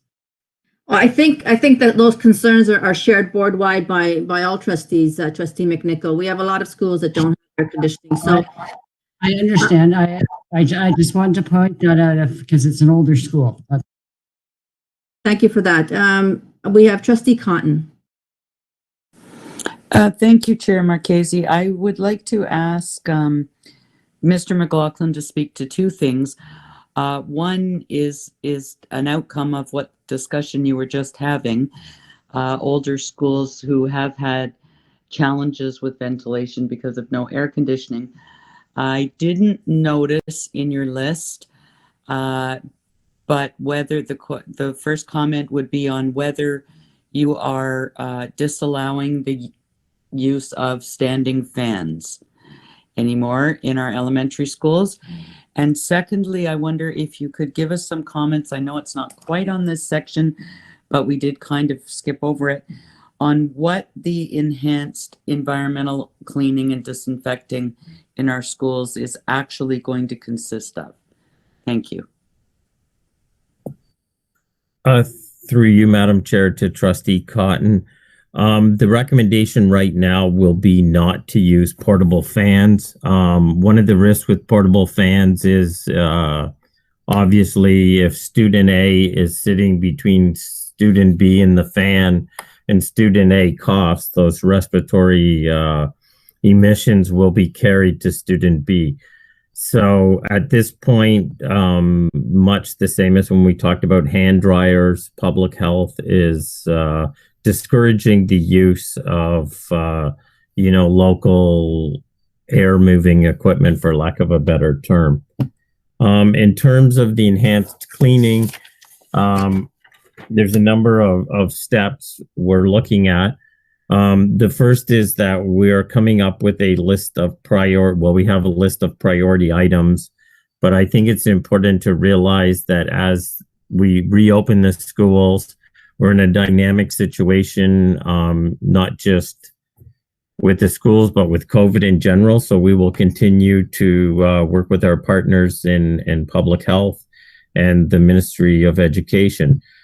In terms of the enhanced cleaning, we're looking at the high contact points being cleaned twice per day. High contact points include things like washroom doors, faucets, flush handles on toilets, corridors, railings, that kind of thing. The custodians will also be checking, to ensure soap and paper are available, not just in the washrooms, but are in the classrooms. The preferred method for hand hygiene is washing with soap and water and using paper towel. So that's our sort of number one. And then the hand sanitizer will be provided in classrooms that do not have sinks or hand washing facilities. We'll also be looking, we've already been working with Superintendent Kunta and her group in special needs. We're looking at additional cleaning of the change rooms for special needs students. So we're trying to work out a schedule as best as possible so that the custodians can clean between uses. And so we're doing that. We realize this is going to be a lot of additional work for the day custodians. So we've been working with Mike Saliba, who's the president of our QP local that represents our custodians. And we're looking at either bringing one of the evening custodians in earlier, sort of in a split shift, so they can assist with the enhanced cleaning during the day. We've also got approval from the ministry and funding to hire additional custodians. I believe the funding was in the order of 1.25 million. So we'll also be looking at deploying them through the system. And then I think the other big thing we're going to do is, as we work through, we'll make changes as required to ensure we're doing the enhanced cleaning during the day. And then, of course, at night, we will do our standard cleaning and clean the buildings thoroughly each night. So I think as I said, we're doing a priority list, because one of the reasons we have the priority list is because we are concerned about the amount of additional heating or cleaning and our ability to sustain it. So we may start to see where we have to make a decision that a corridor floor isn't cleaned, or some other low priority items are left in order to focus on the high priority items. And we will be utilizing the additional ministry funding to hire additional supply custodians, and we will be utilizing overtime where required. I hope that answers the question. Thank you very much, Mr. McLaughlin. I have had countless questions about how we're going to cope with this, and that was very helpful to hear. I had only one question that wasn't answered by your extensive response, and that was, are we going to be using different cleaning supplies especially for those high contact daily twice cleaning? Will we be using pure alcohol or some similar item that will do the same thing? Through you, Madam Chair, to Trustee Cotton. We have been through the summer work. Our cleaner that we were using was a DIN, Drug Information Number certified cleaner. But through this summer, we were working. We've been working to change over to a stronger hospital grade cleaner, which is also DIN certified. The public health has been directing that is the type of cleaner we should be using. In addition, which I didn't mention earlier, we are also looking at making spray bottles and cloths available, so that if a teacher does have a class and they are going to be sharing something, the teacher has the opportunity to actually spot clean as well that piece of equipment before it switches between students. So I hope that answers your question. But yes, we are cleaning with an approved cleaner with a drug information number certification. And over the summer, we've been moving to a stronger hospital grade cleaner. Thank you very much for that. And if it's not too unwieldy a request, it would be very helpful to have a mini summary of the conversation that you just provided us with included in this plan when it's posted. I think it would save many of us repeating those answers to a number of people. Thank you. Thank you. I next have Trustee Mazzotta. Thank you, Trustee Chair Marchese. Just another question to Superintendent McLaughlin. From the entry plan, water fountains will not be used due to the sanitary issues, and we'll be using water dispensers. Is the board prepared to give stainless steel recycled bottles to anyone who doesn't have them and who doesn't bring them to school on that first day? Because we can't expect everyone 100% of the students bringing in water, recycled water bottles. They wouldn't know.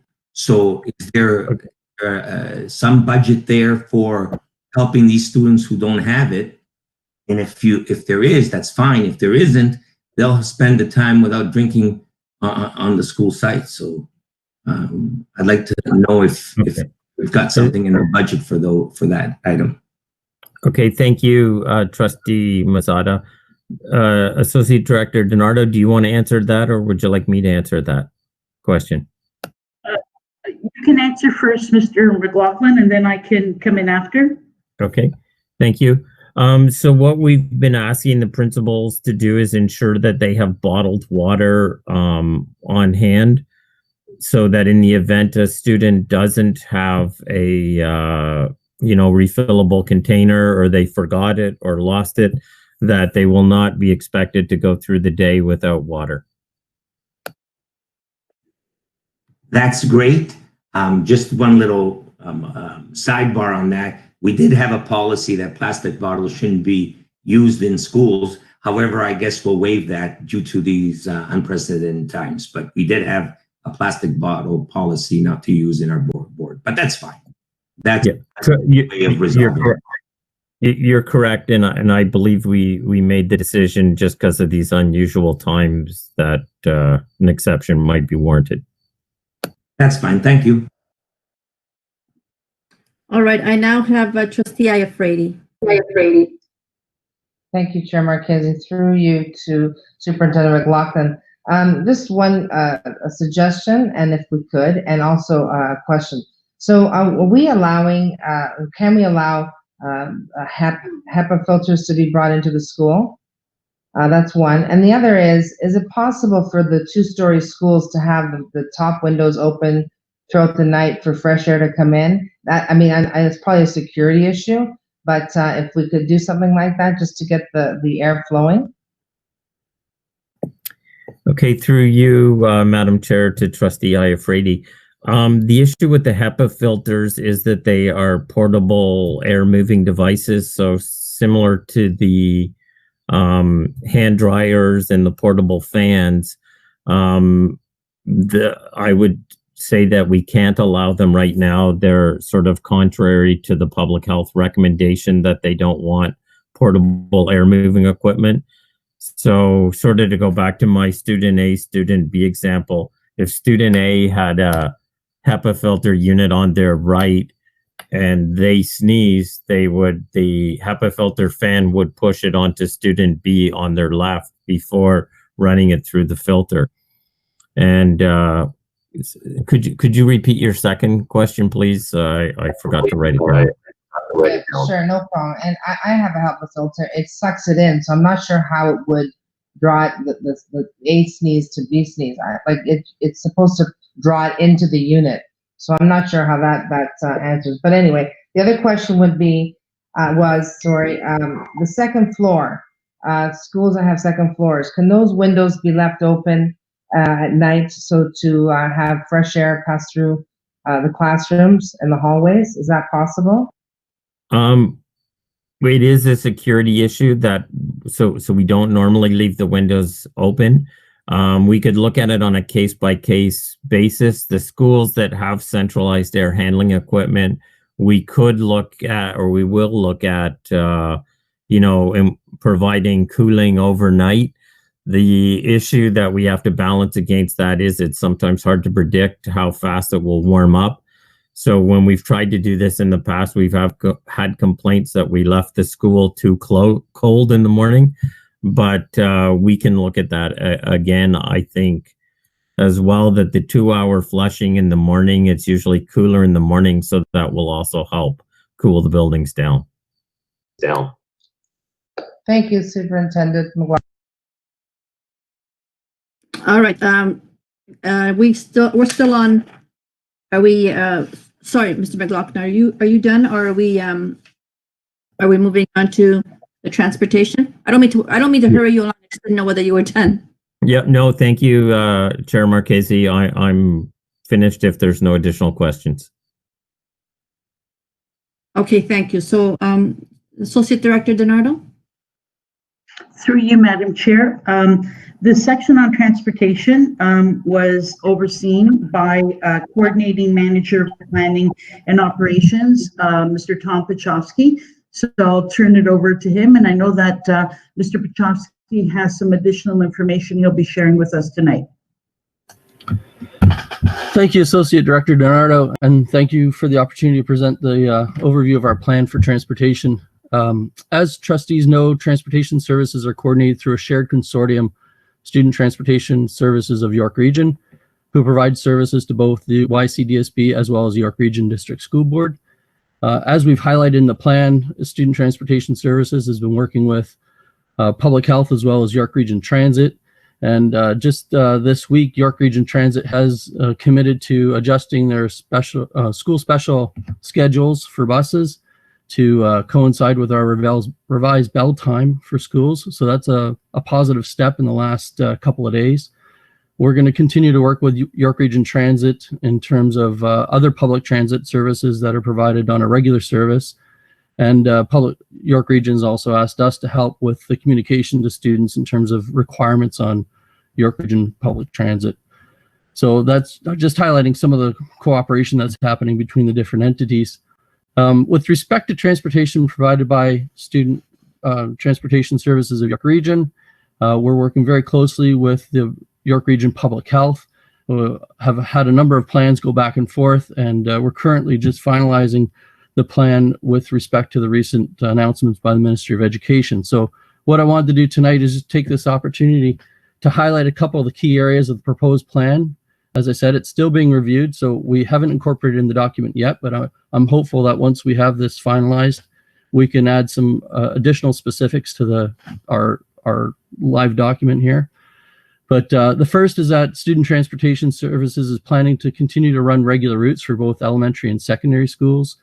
That means our intent is to run the typical route that we would under normal circumstances. In secondary, that'll reduce the loads on the schools by the adjusted cohorts, as we've done with the augmented plan. Elementary, we're going to be working with families to see what we can do about for those that are going to be taking up the transportation service, also working with some communication on proper behavior and whatnot around waiting for buses and minimizing congregation at the bus stops if we can. PPE will be required by all drivers. Depending on the types of units, there will be different PPE provided, but simply speaking, the large buses where 2-meter separations cannot be maintained, drivers will be wearing a mask at all times, and they'll be wearing a mask and shield when loading students and the 2-meter separation cannot be maintained. For those types of vehicles where we have greater concentration or more interaction between the drivers and the students, we're increasing those PPE for those drivers. Students, as with the school environment, we will be requiring schools grades 4 to 12 to required to wear masks unless there's special accommodation issues. And the younger students will be encouraged to wear masks, similar to the school setting. With public health and the schools, we'll be developing seating plans in consultation with the schools to try and assign seating to basically congregate students of the same classes in the same areas, as well as siblings together, and trying to minimize that intermingling of the cohorts in the classrooms that are taking class students. In addition to the seating plan, as part of the seating plan, we are reserving the seat directly behind the driver where possible to accommodate any students who may, during the trip, experience some problems or starts displaying symptoms of COVID-19 as a precaution. Vehicles will be receiving regular sanitization by the operators, and at a minimum, every AM and PM run, all high touch points will be cleaned by the driver. Drivers will be provided with hand sanitizers and disinfectants and wipes to address those high frequency touched areas. And those include kind of seat backs, railings, windows, the various components of the railing system, and outside handles. And given the PPE and precautions that are taking, we're suggesting in alignment with the Ministry of Education that the vehicle capacities are not going to be adjusted. We're hoping these steps that we've identified, the work with public health, that we can maintain a safe and operating system without adjusting the capacity. In terms of future steps, we're still working on a contact tracing protocol that's being developed for both students and drivers. The student seating plan will assist with that. And then just general health and safety guidelines and communication are also being developed, such as a checklist for parents, communication regarding proper hygiene, possible signage on the buses, what to do in the event of experiencing symptoms, and kind of a simple document on terms of behavior and what to do at bus stops and on the bus and whatnot. In addition to the work we're doing with the public health units, we're also working very closely with the bus companies on a number of items. As you can appreciate, we have 10 different bus operators that provide service to the board. Those bus companies have slightly different parameters in which they work. We're trying to standardize and ensure that for our riders, they're all treated the same and the precautions are all taken the same. Bus companies are working hard to ensure that they will have the sufficient number of drivers to provide service. There is some concern in terms of that vulnerable sector of the population and the number of those people that are providing that service to us in terms of bus drivers. So we continue to work with that.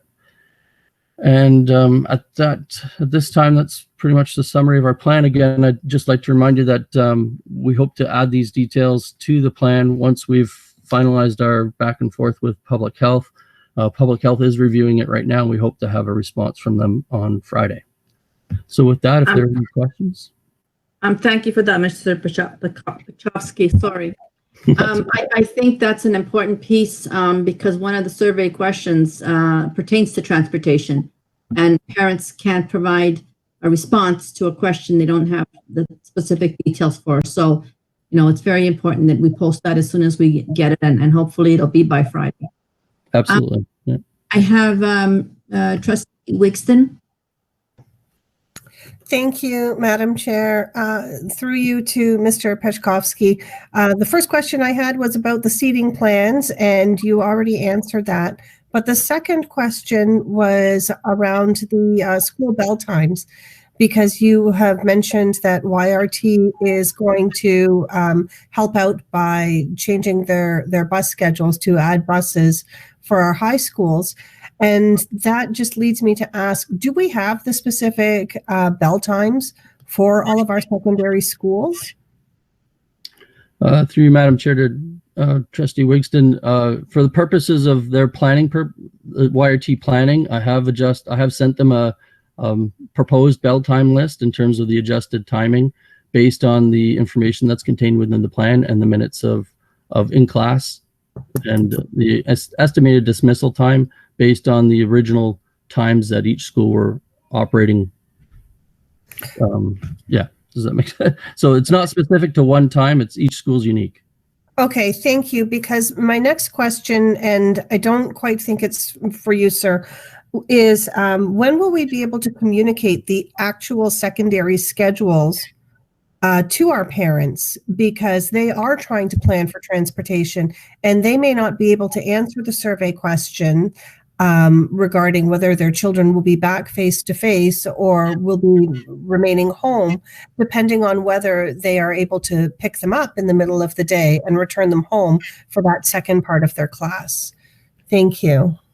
So Trustee Wigston, are you looking for the piece that goes back to the schedules? High school schedule? Yes, the piece that goes back to each individual high school schedule, because not all of them begin at the exact same time and not all of them will end at the exact same time. Parents are looking for that piece of information to help them make a decision whether they're coming back or not. Okay, so I have Director Battista on the who's come up. Yes, through you, Chair Marchese, to Trustee Wigston. So I guess we can see if we can provide at least the end times for the pickup times for secondary. We could see if we could provide those times and for parents. I see Superintendent Sarna wants to comment. Yeah, thanks.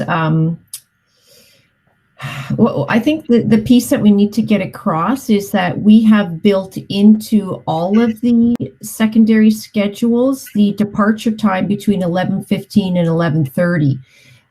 Trustee Wigston, I think that indicates across the system when you will be able to have the assumption of that will be the end of the school day. That time is built in because we knew we had to have a staggered exit in order to be safe. But I think it also indicates that that's the time that parents can expect that the day will end. And that's when their son or daughter will either need to be picked up or will be getting onto the bus or will be traveling on the York Region Transit buses.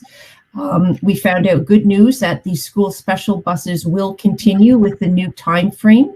And so therefore, we are hoping that that information will help parents make the decisions they need to make. Thank you, Superintendent Sarna. I now have Trustee Iafrate. Thank you, Chair Marchese. I have a few questions that have been asked, and I'm not sure because a lot of the times we all get these emails, and I just think I want to ask it because it's come a few times to me.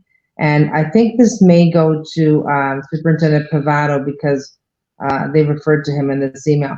If you can help explain with the social distancing, how that is going to happen in a kindergarten class that has 30 children in it. And then I have another question. Superintendent Pavato? Thank you, Chair Marchese. Yes, to Trustee Iafrate's question, where there are large class sizes, what we will be asking principals to do is to look at the lay of the land in terms of their actual square footage in their classrooms to see if the larger classes can be embedded in those rooms that are the largest, and hopeful that there's a good ratio between those two, that those class sizes that you just mentioned are fewer than greater. And any consideration in the classes that are that large using the gymnasium and splitting it in half so that it still can be used for its purpose as well as to assist the classes that are that large? We will leave some of the decision-making to the administration at the local level when trying to employ those very factors that you've raised, Trustee Iafrate, so thank you for that. There are different, both in our elementary and secondary schools, there are different lays of the land in terms of the space availability, and you've identified one in our secondary schools. Libraries would be another. Keeping in mind, though, that our gymnasiums will be occupied in such a way as to allow for the distancing of those kids participating in their physical education classes. Yes, of course. Thank you. And another question for Director Battista. Perhaps you can help me answer this question. So if you have, let's say, five students in grade 7 or 8 or whatever, elementary, or even if it's not elementary, so 5 or 6 students in one class, and those students decide that they are not going to be coming to the school, they want to do online. Would those specific students that are now in the same class, would they then be in this? Would they still have the same teacher? Would they be in the same group when they are actually doing homeschool synchros? Well, yes, through you, Chair Marchese, to Trustee Iafrate. I think that when we receive the results of these surveys and who's coming back, who's not coming back, I think we would be grouping the students in the classes, grouping the classes together to form new virtual classes per se. Okay, perfect. And just to, I know you've mentioned this before, and just if this parent is listening, with respects to the online learning schedules, that's going to be posted once they're ready and prepared, correct? So we will post some sample online schedules, for example, kindergarten, primary, junior, and intermediate. That's what we'll do. We'll post some sample schedules online so that parents can see what it would look like. Great. Thank you, Director Battista. Thank you.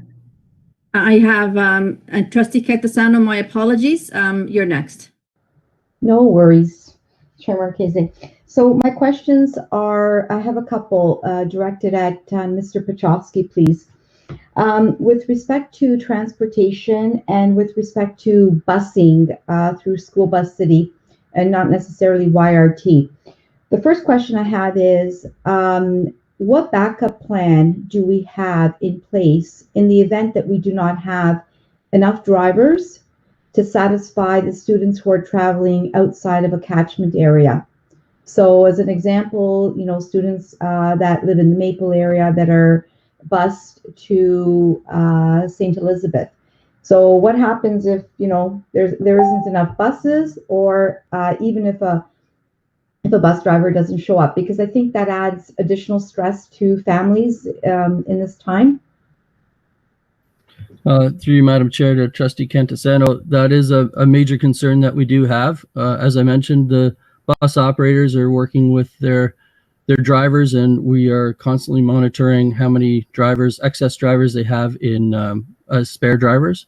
But that is a big concern that we have. The backup would be that they dispatch an additional bus at some point when that bus has finished its route, and we may see some service disruptions in terms of arrival time for those students. Okay, because my concern there is that many times when you know, there's a group of students that are at a bus stop and the bus doesn't show up, whatever parent is there waiting with the vehicle will take 3 or 4 of those students and bring them to school. And that's a concern, right? So yeah, yeah, that's an important factor. Okay, the other question I had is with respect to cleaning. You mentioned that there would be, that the operators of the buses would be responsible for cleaning the handrails and the bus in the morning and at night. However, my question is with respect to cleaning that would, I think, be necessary at each individual stop.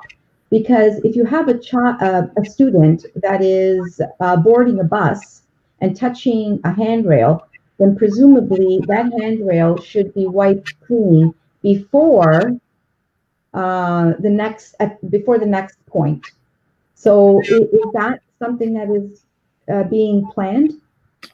So through you, Madam Chair, to Trustee Cantisano, I certainly understand the concern. I think from an operational perspective, it's just not practical that we can provide that level of cleaning. We're certainly having those discussions in terms of figuring out the maximum amount of cleaning we can do without disrupting arrival times and whatnot. We are, as I mentioned, part of the documentation that we hope to send to families is reminding everybody to, you know, they should be washing their hands before they leave the school, before they leave home or school to get on the bus, as well as once they've exited the bus and arrived home or at school. There will be some hand sanitizer available on the buses as well. So there may be some opportunities there, but we're really having to look at this as a, you know, everybody's in this together kind of thing, and that we all got to play our part. Okay.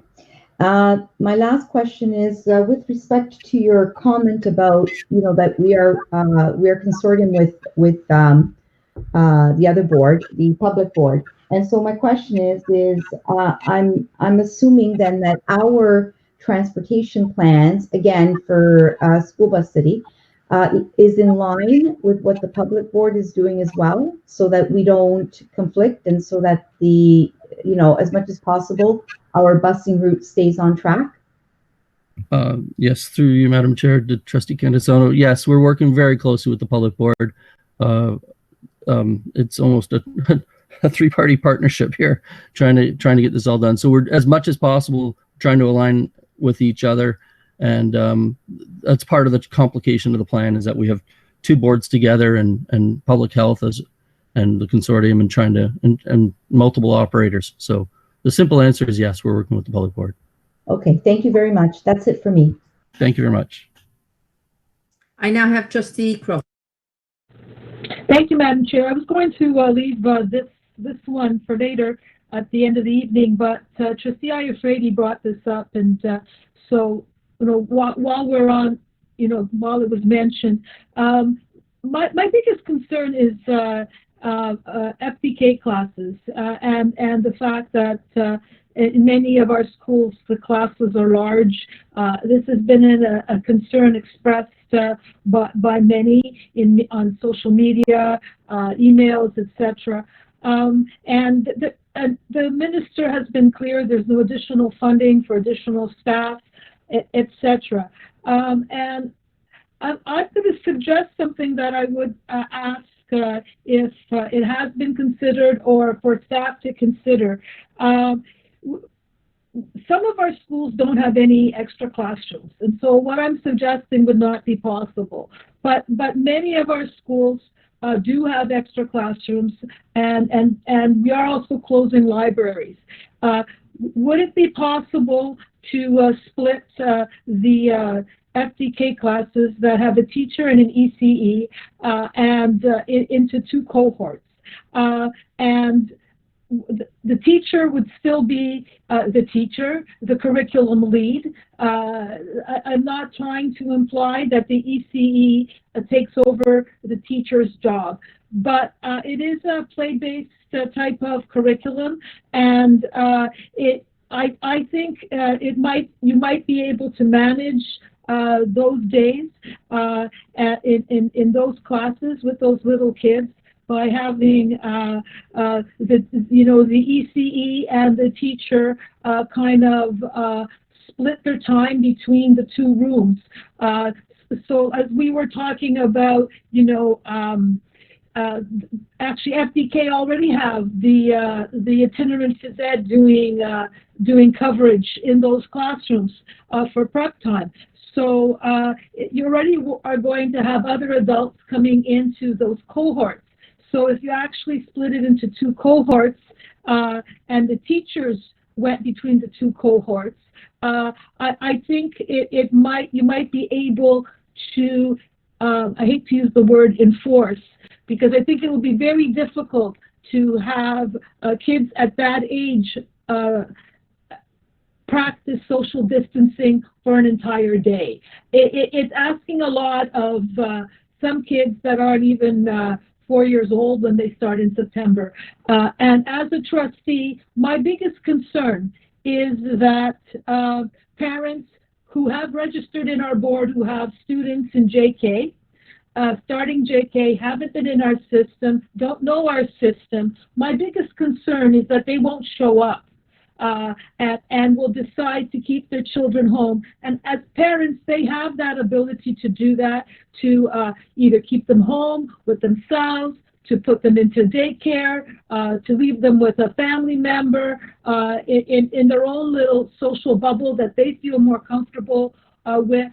And yet, as a board, that also means an enrollment drop that we may not foresee, and will have a ripple effect possibly for years to come. But yet, if we could encourage, reassure those parents that those children will be safe, then I think we could get them all to send their children to school. And because I think doing online for that age group will also be concerning to some parents. So if I could have some comments on that possibility, whether or not it's been looked at, and if not, I would really greatly appreciate it if it was discussed as an option with the different union groups. Through you, Madam Chair, I'll turn that question over to Superintendent of Human Resources, Mr. Michael Gray.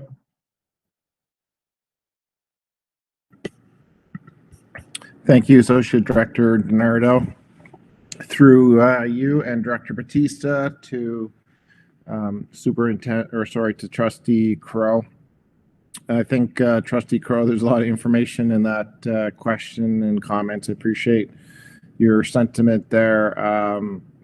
You know, there's provincial conversations that are going on now between the ministry, the trustees associations, and the government. So the steps that we take forward and staffing will be informed by that, as would our local conversations with our QP and OECTA partners. I know there's some case law in terms of, kindergarten classroom, how many caring adults are working with students at the same time during the instructional day.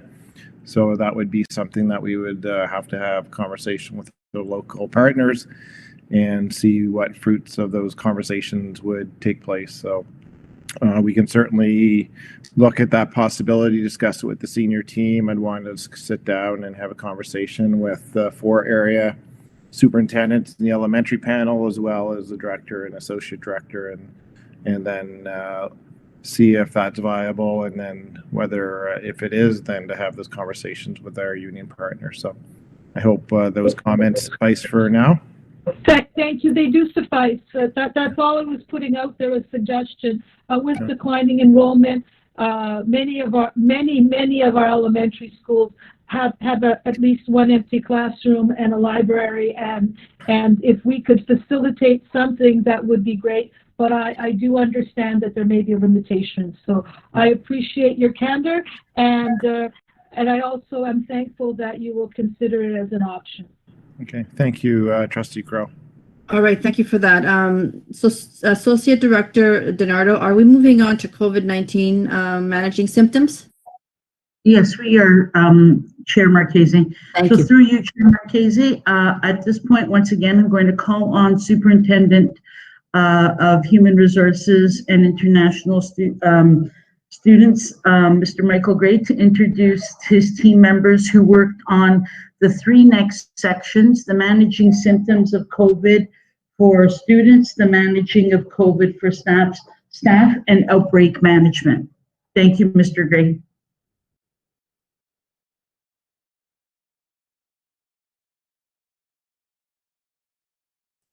Mr. Gray?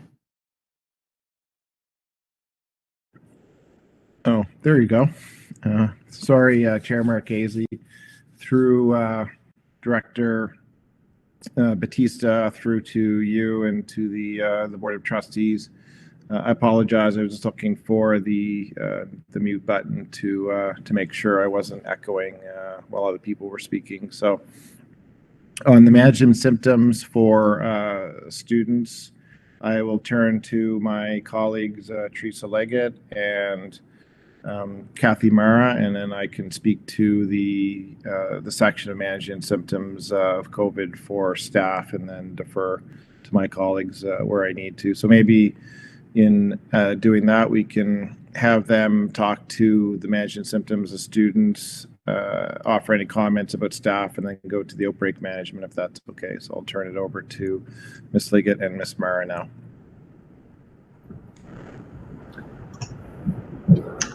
This is Kathy Mara. Go ahead, Kathy. Thank you. This is Kathy Mara. I'm the Health and Safety Officer. So through Superintendent Gray to Director Battista, through to Chair Marchese and the Board of Trustees, I'm just going to go through managing symptoms of COVID-19 for students. So we will have signage posted about symptoms to look for, self-assessment tools, and next steps. So those will be posted in our schools. As well, information will be shared with parents, so a checklist that they can reference so that they can ensure that their children are feeling well to attend school. So if the student becomes symptomatic at school, they will be brought to a designated isolation room. Someone will be supervising, so a staff member will supervise the student. There will be personal protective equipment provided to the staff member that is supervising the student that is not feeling well. Parents will be contacted and asked to pick up the student as soon as possible, and also recommended that they go to an assessment center. And if any information is required on where the local assessment center that can be provided, and get tested, and then self-isolate as indicated by York Region Public Health. And of course, before returning back to school, proof will be required of whether they have a negative or positive case. In discussions with our partners at York Region Public Health, they also talked about, even if there is a negative test, that that the student or staff member not return back to school until they are symptom-free for 24 hours. And then, of course, upon the student departing, and Superintendent McLaughlin spoke to the cleaning. So cleaning of the isolation room will be clean and disinfected by our custodial staff. So moving on to symptoms for staff. So very similar to students. Miss Mara, sorry, I have a question for you. What if we have more than one student? Yes. So in those circumstances, depending on the isolation room, so the student would be provided with a mask to wear while they're in that room, as well as Kleenex or whatever else they may require. But also we want to make sure that there's some social distancing between if there is more than one student. And I guess if there are more than they can socially distance in a particular time, then they would have to look for another location in those circumstances. Hopefully we won't have that many at the same time. I hope so too. I have a question from Trustee McNicol and then a question from Trustee Cotton. Thank you, Madam Chair. I have a question from a parent. She wants to know if a child is sent home from school and positive for COVID, first tested, and also is the student automatically put on online until the next date of change? And she's concerned that it might take several weeks to get a negative test. So I guess what she's asking is, will the entire class be tested for COVID because her child tested positive? Thank you, Trustee McNicol. I'll ask Ms. Mara to respond. So through Superintendent Gray, to Director Battista, through Trustee McNicol. So from my understanding,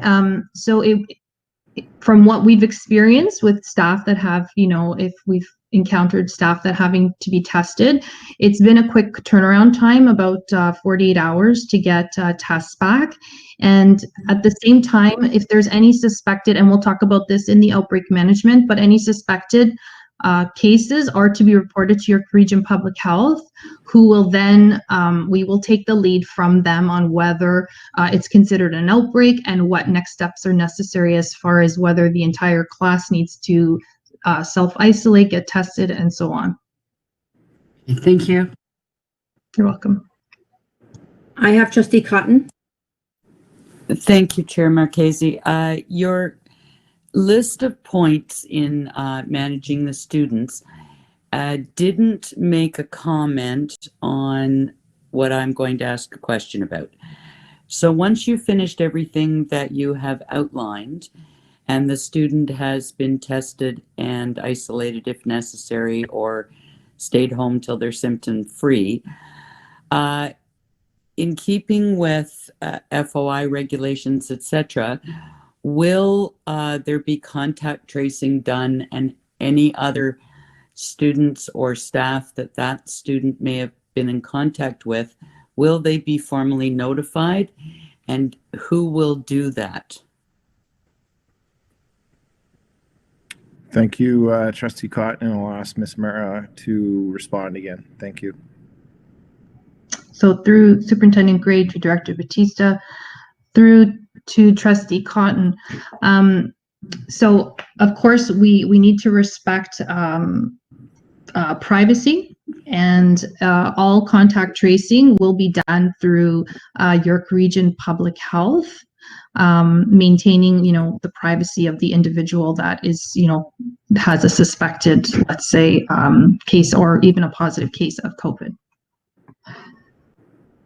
So just to follow up and to be clear, because I think many of us have been asked this question, if a student is sent home with a suspected case of COVID, the members of their class will not be notified by us that that happened. Am I correct? Thank you, Trustee Cotton. I'll defer first to the director and then can. Thank you. This was a conversation. We were in a meeting with public health, and this was one part of the conversation as to who would be notified. Would the class be notified? Kathy, you were in that meeting. Do you recall what public health stated? I believe they would be doing the contact tracing, and in other communicable diseases that we encounter. So for instance, measles, chickenpox, it's always we take direction and the lead from our public health partners. And if letters are to be sent home to the classroom, the affected classroom, then that comes from public health. So that would be their contact tracing in this case. Yes, and I think that's what they said, is that we would be taking the lead from public health, and it would be, I think, under the communicable diseases. Is that correct? Yes. Yes. So yes. So we would take our lead from public health, Trustee Cotton. Thank you for that. And just to help me, because I'm not completely familiar with our policy or process in communicable disease actions, just like as if it was chickenpox. So if the student is sent home symptomatic, if they're tested and they're positive, would public health direct us to notify the rest of the class? If that was a case of measles or a case of chickenpox, do they direct us to do that?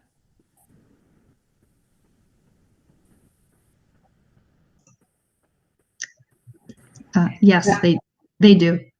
Yeah. What happens is there is communication that's prepared and sent to the school principal, and that is sent out to the affected classroom. Okay, so thank you. So we are able to, and this is a point that I think would serve well to be included in this section of the plan, that should a student in the school be sent for testing, and should that testing be positive, public health would direct all contacts of that student to be informed. If that's accurate, then I think it should be in this description of managing. It's a question that many parents have asked. Yes. I'm sorry, Cotton, that is accurate. Yeah. So we will include that, Trustee Cotton. I feel it's important. Thank you very much. All right, I have a Trustee Wigston and then Trustee Crowe. Thank you, Madam Chair. I was just wondering if we were going to be encouraging our staff and students to download the Health Canada COVID app to their phones. and if we would be providing that in any of our communications.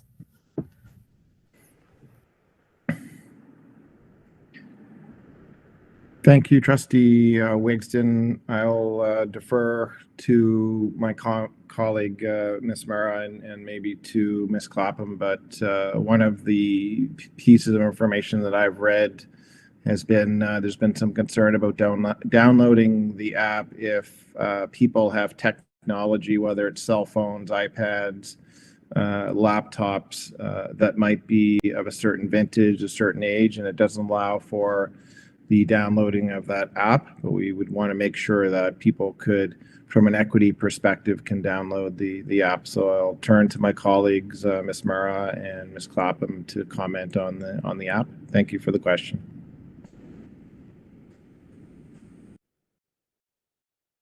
Ms. Mara?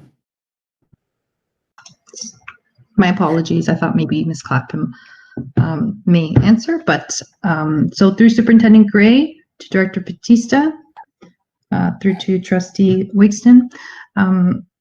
Yeah, I know that the app is obviously can only work with the more people that download the app.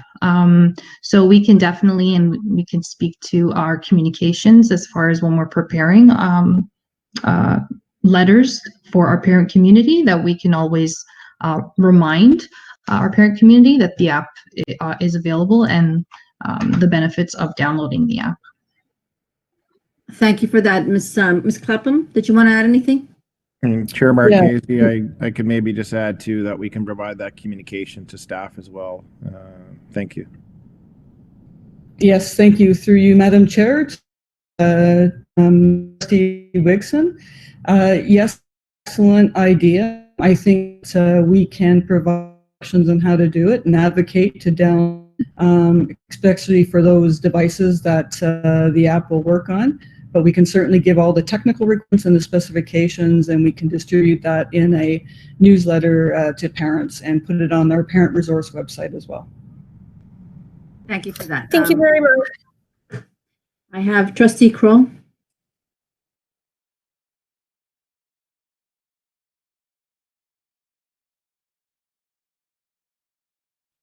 Trustee Crowe?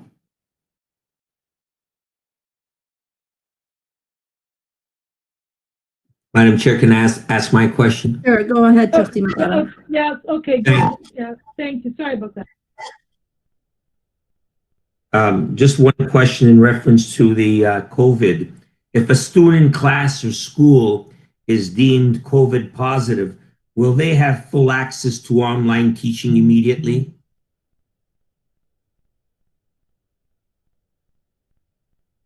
Is that Director Battista? Yes, through you, Madam Chair, to Trustee Mazzotta. So if a student were to test positive, we would say that they would remain in their classroom, their face-to-face classroom. They would be provided work from the classroom teacher, and they would return once they're fine with a medical note. And if a class is deemed COVID positive, if there's 3, 4, 5 cases and you send the whole class home, would that be an online remote learning opportunity for the teacher? Yes, so if that were the case and the whole class were quarantined or sent home, then like I said, most teachers, they will have their virtual classroom, and so the learning can continue online. Thank you. Trustee Crowe? Thank you.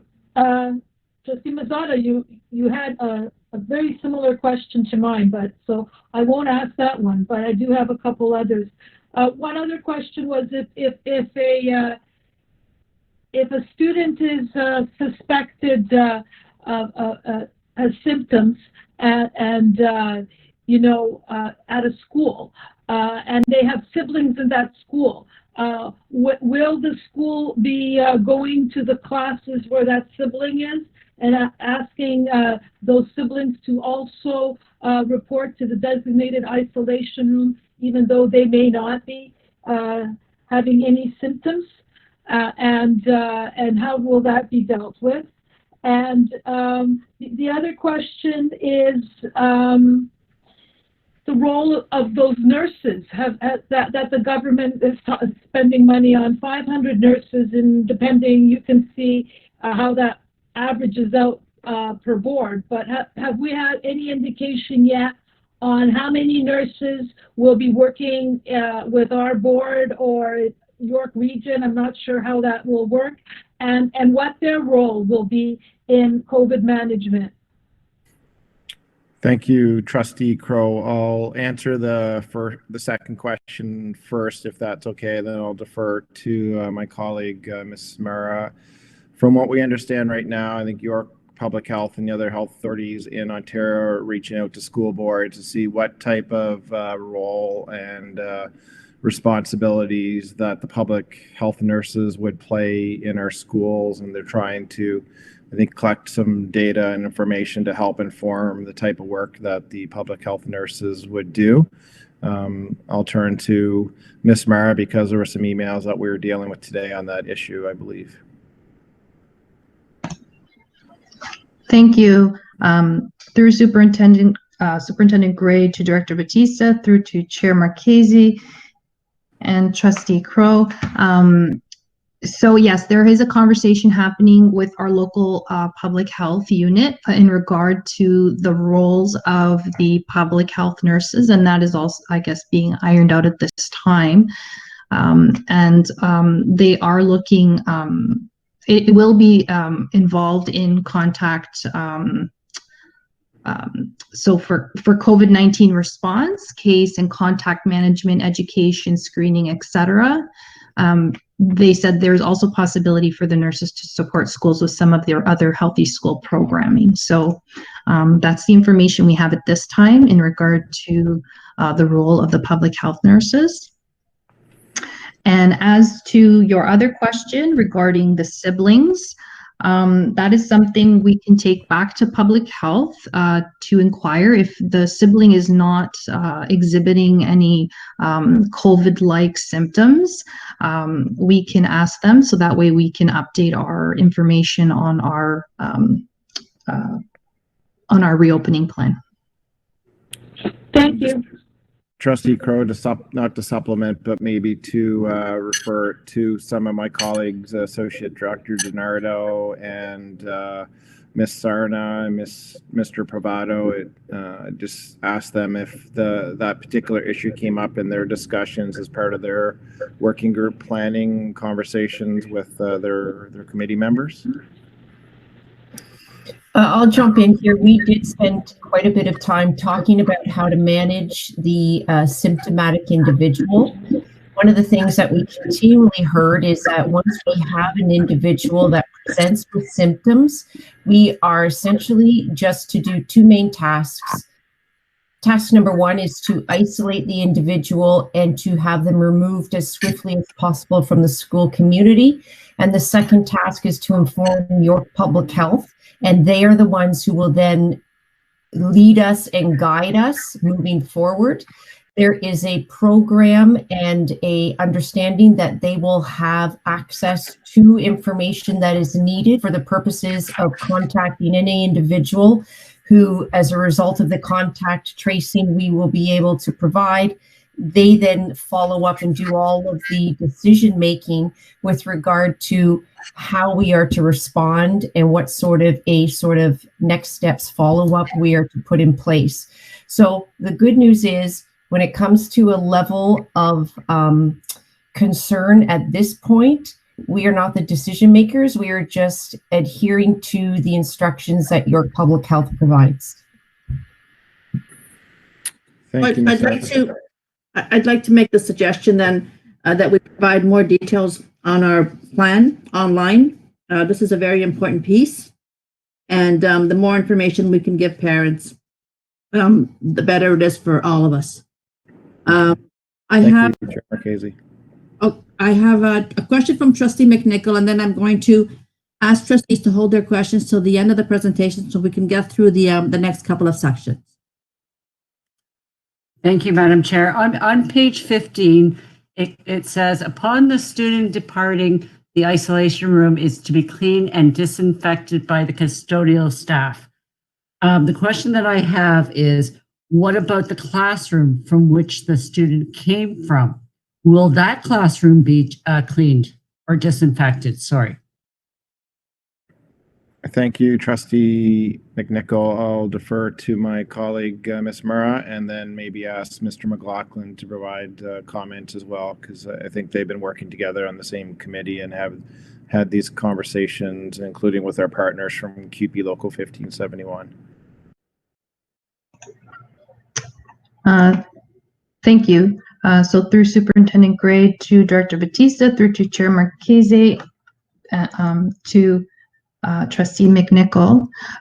So the class, as we mentioned, for cleaning, so high touch surfaces, I know in the classroom, especially if there's any shared items between, the teacher has the disinfectant spray and to wipe things down between any sharing of those items. And as mentioned as well by Superintendent Pavado about shared items, that's why we spoke about not sharing items in the classroom.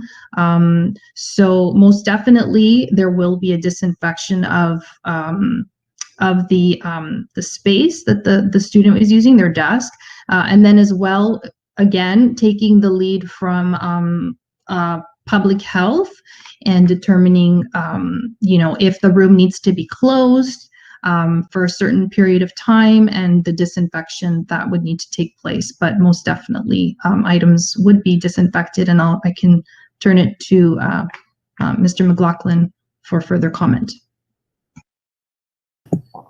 Thank you, Kathy. I don't have much to add other than, within the classroom, the students will be physical distancing as much as possible.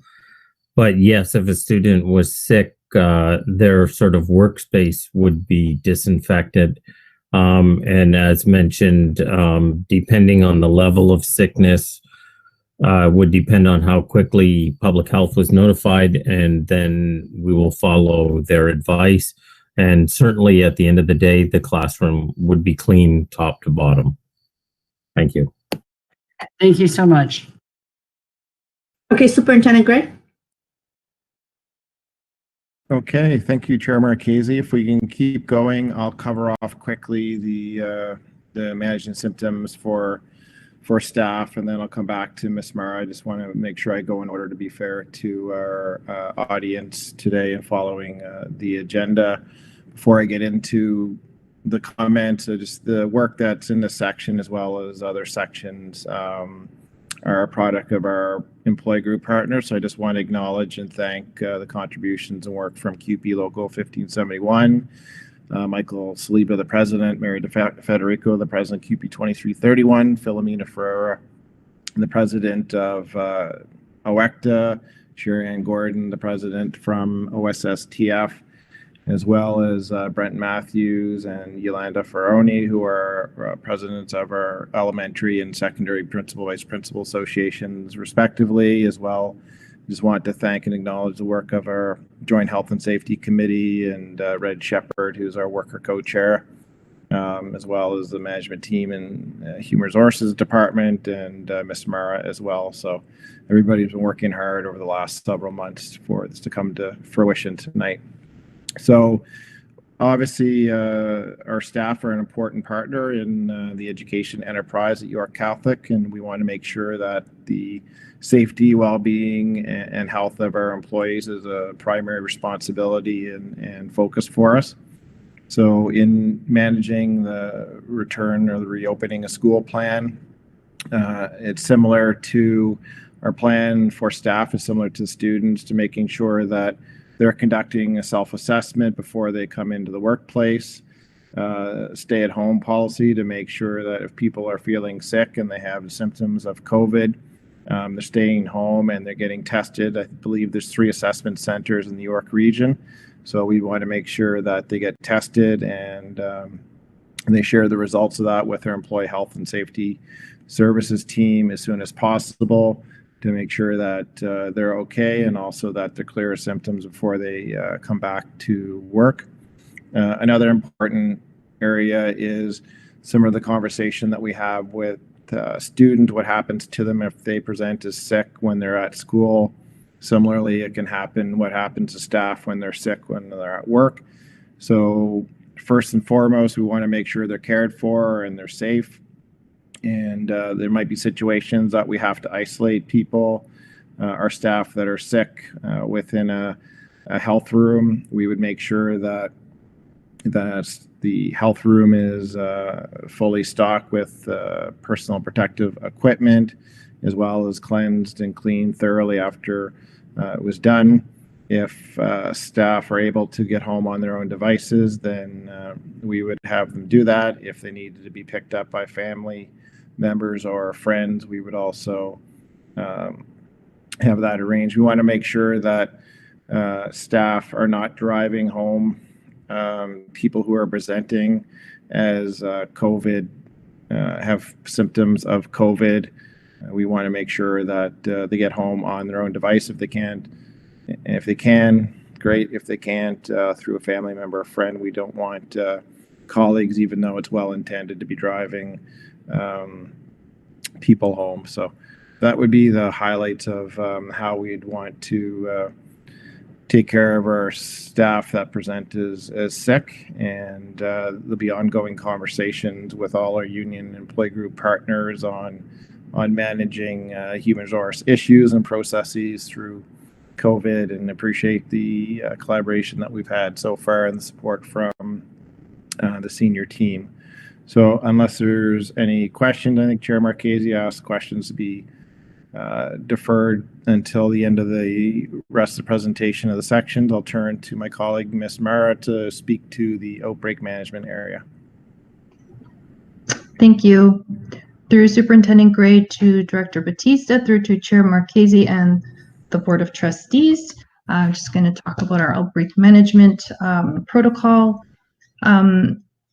So schools, if there is a suspected or confirmed case of COVID-19 for staff or students, the school must immediately notify York Region Public Health.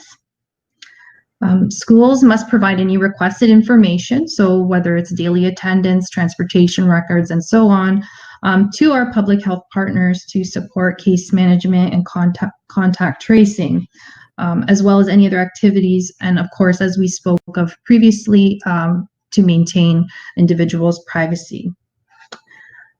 York Region Public Health will determine additional steps as required, and it could be, but not limited to, the declaration of an outbreak and closure of classes and or the school. At this time, I mean, it to be confirmed by Public Health or the Ministry of Education or the Ministry of Health. Even one case of COVID-19 may constitute an outbreak in a school. As mentioned, York Region Public Health will collect information and conduct all contact tracing. As well, York Region Public Health has informed us that they would set up a team teleconference to include the school principal, as well as a board representative and York Region Public Health Outbreak and Infection Control Team and their control team. As well, the Ministry of Education will be providing an online tool for school boards to report on a daily basis any suspected or confirmed cases within the school community. Again, maintaining privacy. School principals are responsible for communicating with the communications officer, Ms. Gordon, so that a message can be prepared to share with the school community consistent with ministry guidance and relevant privacy legislation. And as well, as we mentioned, anyone that would test positive for COVID-19 may not return to school until they are cleared according to public health guidance. And as well, even if, as I mentioned earlier, even if there is a negative test, that they not return to school until they are, I guess, after 24 hours after being symptom-free. Thank you. Thanks so much, Ms. Mary. You did a great job as usual. Appreciate your contributions tonight. Thank you. Thank you, Chair Marchese. I'll turn it back to you. Thank you. We have the next piece being the technology piece.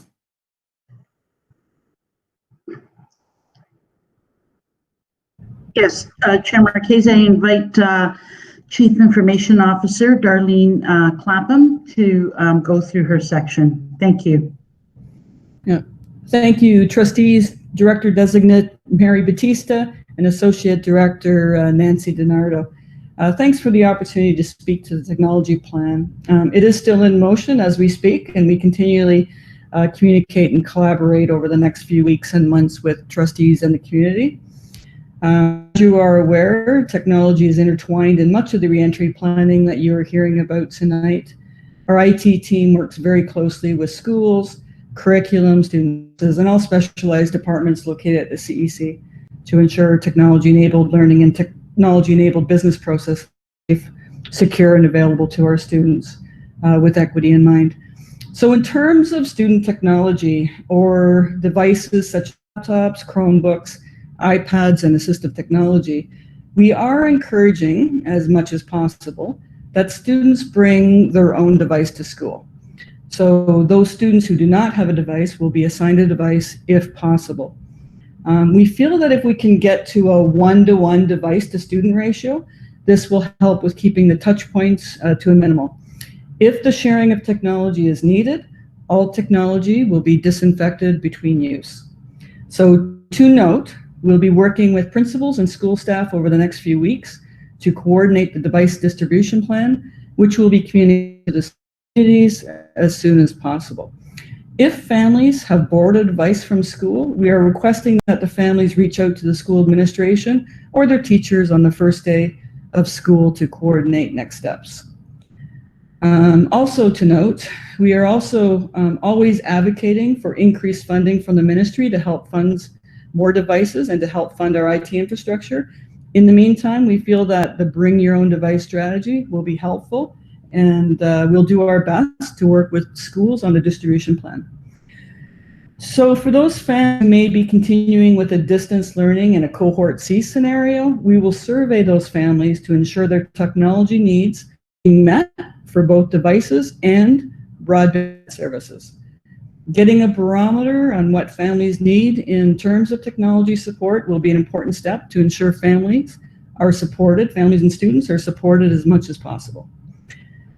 So in terms of support for students and families, in April, we actually set up a call center for parents, students, and guardians.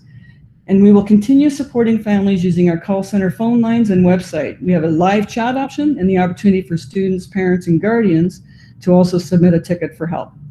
So the link sites are included in the documentation shared in our YCSDB community and available on our website under the distance learning located on our main page.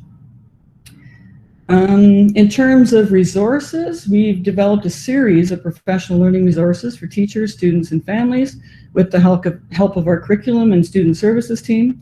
The resources cover our 3 major virtual learning platforms, D2L, Space, Google Classroom, and Google Meet. We also have resources for staff, students, and families on cybersecurity and internet safety. We are continuing to develop these resources to ensure that we have information that is relevant to the times. And we are very happy to work with our communities and our vendors of these platforms to continually improve the experience. The resources will also be included under our distance learning resources located on our main page. So with the work of the curriculum, student services, and IT teams that we've completed back in the spring in support of distance learning, there were many lessons learned. And we'll take that learning, draw from those experiences, and we'll continue to augment our plans along the journey. The challenge to these plans are twofold. One, we cannot draw on experience as adapting to this COVID environment is new to all of us. And two, we are not working in a static environment. In fact, our world is very unpredictable right now. So having flexibility to quickly adapt to our successes and challenges, working together and supporting each other is going to be our keys to success. So my final thoughts are one of appreciation towards our entire YCDSB community of staff, students, parents, and of course our community partners. We truly believe that the strength of our community is our biggest asset, and we will continue to communicate and collaborate as we get through these very difficult times. So we're definitely stronger together. So with that, I will end my little update, and I just really want to appreciate send my thoughts of appreciation to the Board of Trustees, the senior team, and all my colleagues and staff. Thank you. Thank you. Associate Director DiNardo. Thank you. And now for our last section, I'll call upon Superintendent Michael Gray to go through just a quick section on human resources. Thank you so much. Thank you, Ms. DiNardo. Through Ms. Battista to the chair of the board and the Board of Trustees. So one of the important elements that we're looking at is a professional development and training to make sure protect or assure for the health, safety, and well-being of our staff. We know from the government announcement there's funding to facilitate the professional development and execution of training for our occasional education workers and occasional teachers. So we'll be working with our CUPE and our WECTA partners and what that looks like for the employees that they represent. Another thing that we're looking at is we're in the process of developing our own resources for the professional development and training on September 1st and September 2nd, as well as during the school year.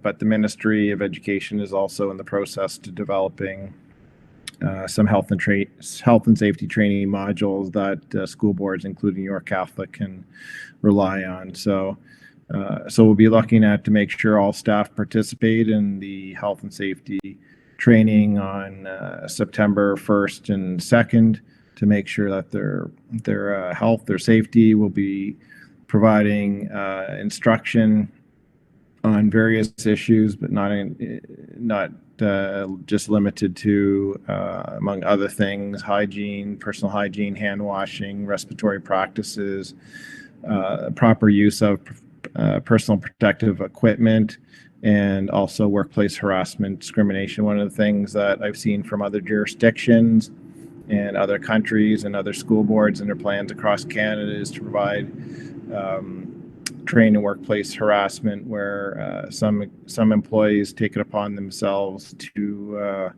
make comments or engage in behavior that is discriminatory or harassing in nature and related to where people believe that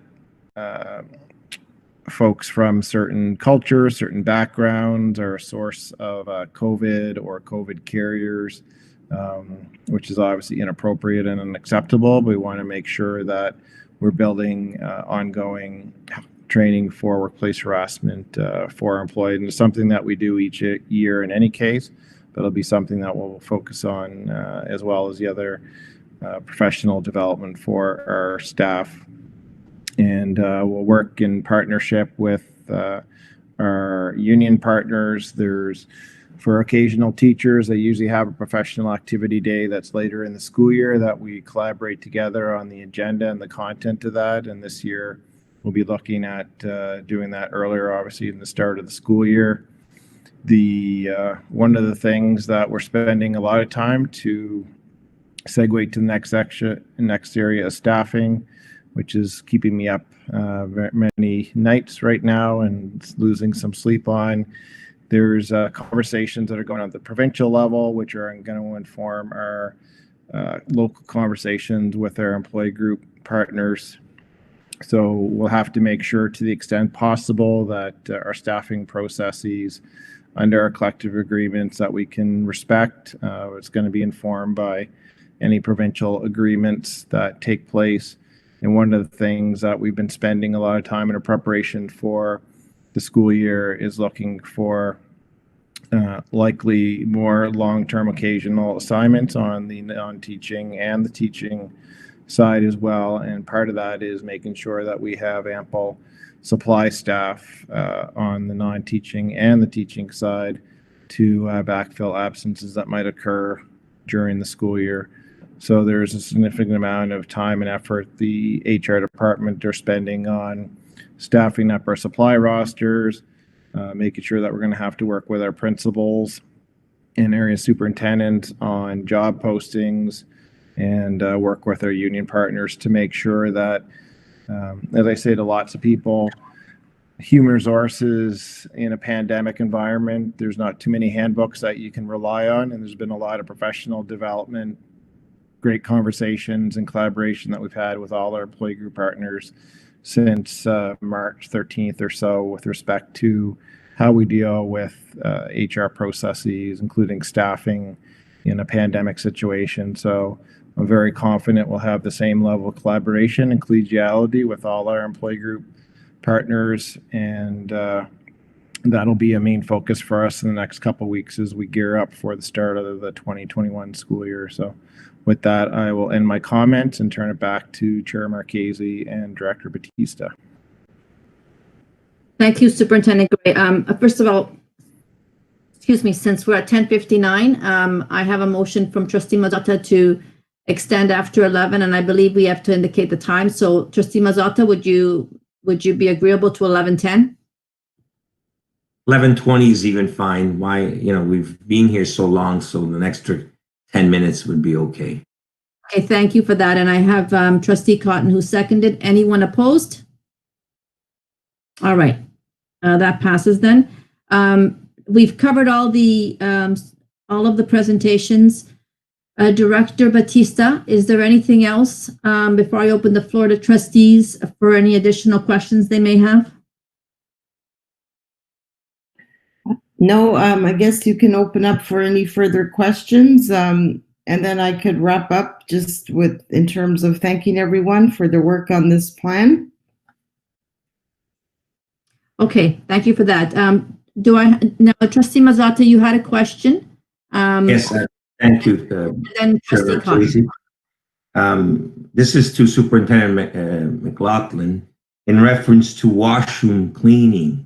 I see from the plan, it includes daily cleaning of all areas of school, washrooms, and high-touch surfaces cleaned during the day with a regularly scheduled deep cleaning when students are not present. That means when they leave. So it's only twice that we clean washrooms, which I would think are the dirtiest places in any buildings. So my question to Superintendent McLaughlin is, are you considering at any time having any logs for washroom cleaning? I go into Costco, into any other big organizations. You go to the washroom and it says inspected and cleaned this time, and then inspected and cleaned. Are you thinking of having logs for the washrooms in our schools? Through you, Madam Chair, to Trustee Mazzotta. At this time, we have an outline of what the expectations are that the custodians are supposed to do during the day. We don't keep actual logs on washroom cleaning, just like we don't keep logs on, how often they clean the handrails or the drinking fountains. We have an outline of what they're expected to do, and we expect it to be done. Supplemental, in reference to washrooms, I know that sanitizing material has to be filled because, classes are going in, they'll be empty, toilet paper, et cetera. So what are the main expectations for a washroom cleaning during the day? So during the day, they will clean the high touch points, the doors coming in, the faucet handles, the flush handles. They'll restock the paper products and the soap products. So the expectation is the high touch points be cleaned at least twice a day. They will inspect the washrooms an additional time. And obviously, if the washroom or the floor is soiled, the custodians would be expected to clean that at that time. But the minimum expectation is that they clean the touch points and ensure the paper products and soap products are stocked.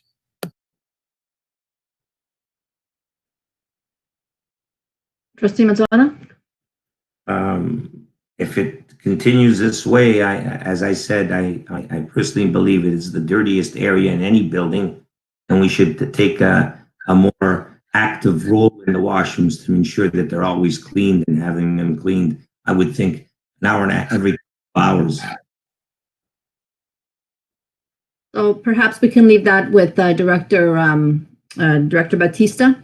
Thank you. Yes, thank you. Okay, I now have, I'm sorry again, Trustee Cantisano, you're next, and then Trustee Iafrate. Okay, thank you, Chair Marchese. All right, so I have a couple of questions. The first one relates to synchronous learning. And so I've received some questions in terms of, first of all, attendance. So how will attendance be monitored? And will that attendance be part of the normal attendance register? Do you know what I mean, Director Battista?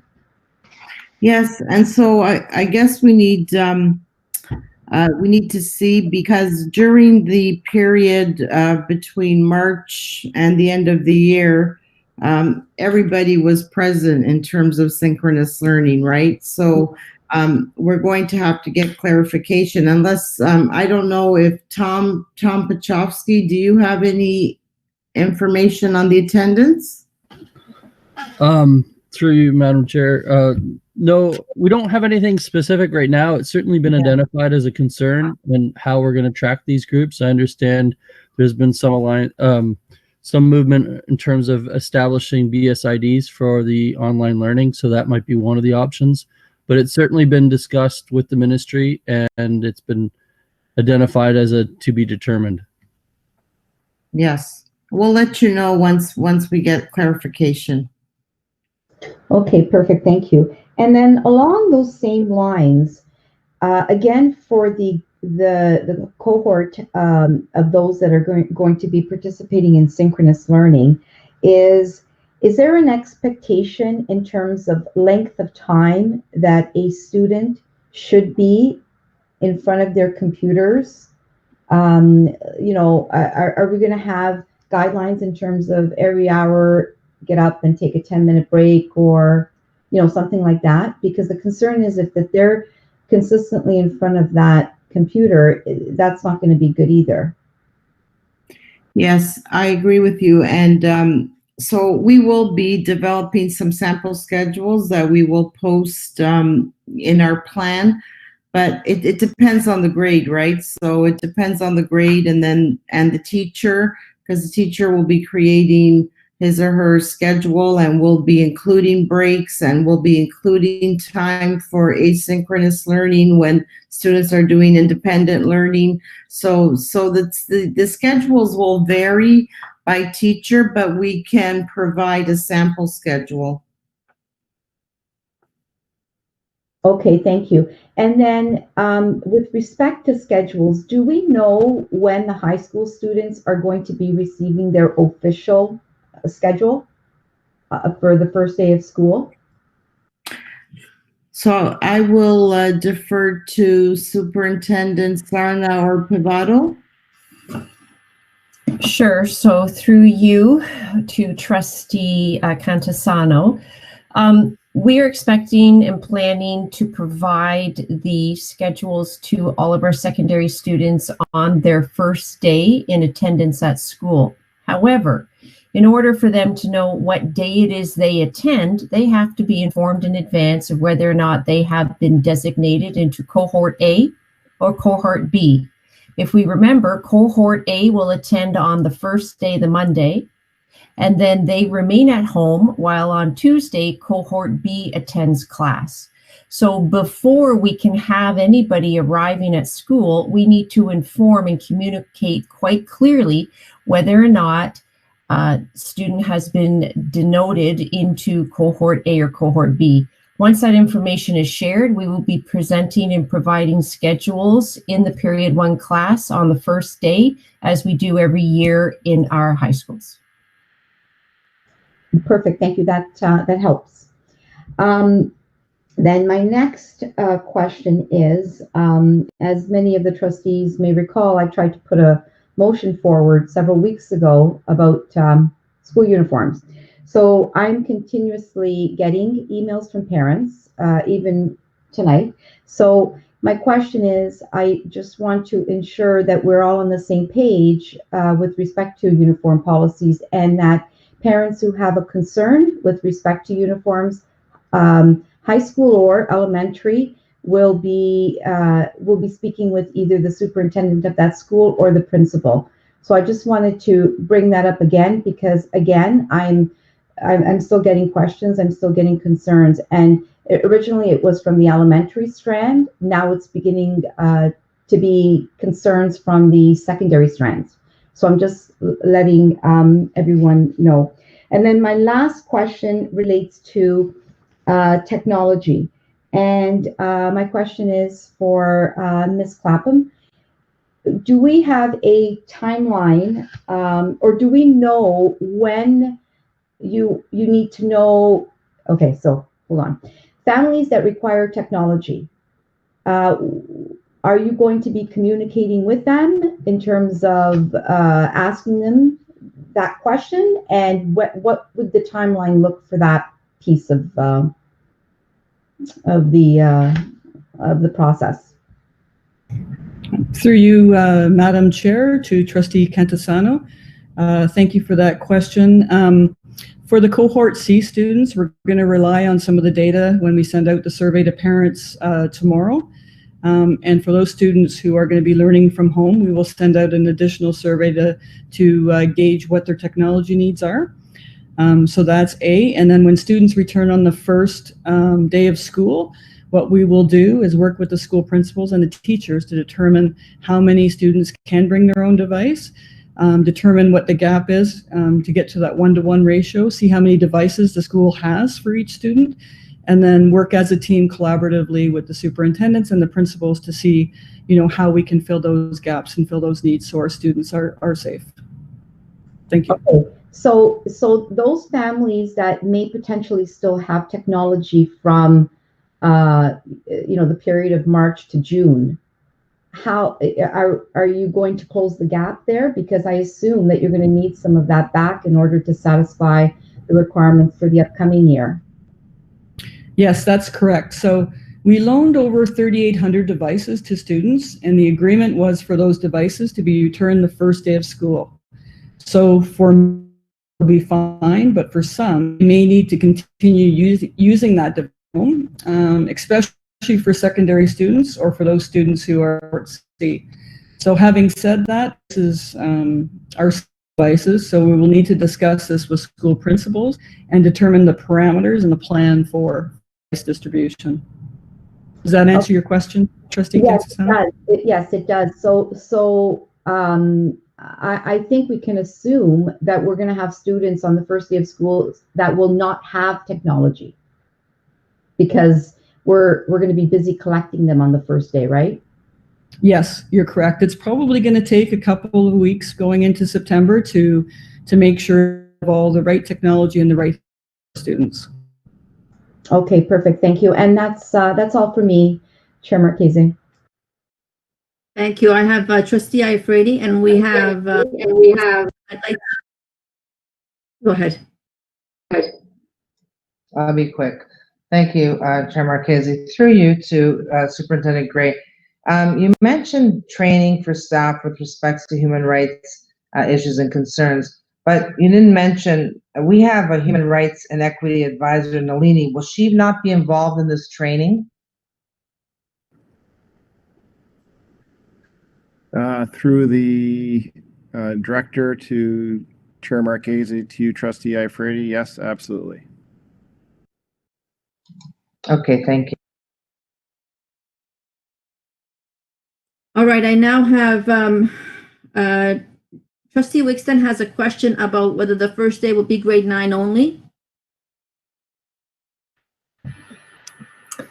So thanks for that. So through you, Chair Marchese, to Trustee Wigston, we have made a decision that we cannot delay the return to school for our grade 10 to 12 students, and we also cannot conduct the same rigorous grade 9 orientation program that we used to do in the pre-COVID time. So as a result, all students grade 9 through to 12 will start school if they are in Cohort A on September the 8th, Tuesday. We are not having a segregated return or special entry just for the grade 9s. That information will be communicated out once we have our principals in place to help share that information with the community. But we are going to be encouraging our grade 9 period 1 teachers for the first couple of days to incorporate some orientation, some talking about what life is like at high school, some sort of time management strategies in the class with the students. But some of the activities we used to do, such as tours of the school, such as getting to know and understand how to work your locker and where your locker is, how to manage getting a spot in the cafeteria and buying your food.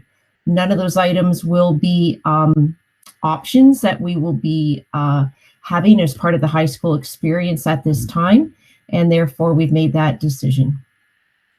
Well, thank you for that update. I think when these decisions are made, it's very important that we find a way that it's communicated, and this is a good opportunity, of course, but we've lost a lot of people being how late it is at night. So I think that's a very important piece to put somewhere on our website. And I know we're going to have a very busy website, but that is going to be a major source of information for a lot of our parents. So I will leave that with Director Battista.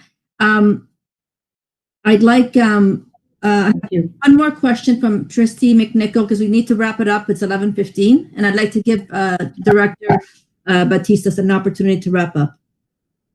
Thank you, Madam Chair. This is a parent that's emailed me, so I'm going to direct it to Director Battista. I'm just going to read it exactly the way she wrote it. She said, this plan is not in line what Sick Kids recommended in terms of math, cohort, class sizes, and social distancing. They have spoken out against any plans that does not include all these specific items. Our children and our teachers deserve much better than what's being offered. Are you able to speak to that, Madam Director? Yes, thank you. So what I could say is that, we are following ministry directives and public health directives, and that's all we could do at this point. We need to follow what we are directed to do, and so I understand where this parent is coming from, but unfortunately we need to follow the ministry directives and public health directives on this. And on that, I'd like to leave you the opportunity, Director Battista, to make some closing comments before I adjourn this meeting. Okay, thank you. I just want to thank Associate Director Nardo for overseeing this plan. I'd like to thank everyone on the senior team for all their hard work and contributions in creating this plan, and for those who have presented tonight, excellent job. And a lot of great questions, trustees. Thank you for the questions. A lot of recommendations, a lot of suggestions, and we will be including those in our entry plan. And like I said, the parent survey will go out tomorrow, and we hope to get the results of the survey so that we can further refine our plans and make some decisions. So thanks. It was a great evening. Thank you to the Board of Trustees, and it was fantastic. So thank you very much. Thank you very much, Director. Move adjournment. Thank you, Trustee Mazzotta. I just had a comment to make, if you don't mind.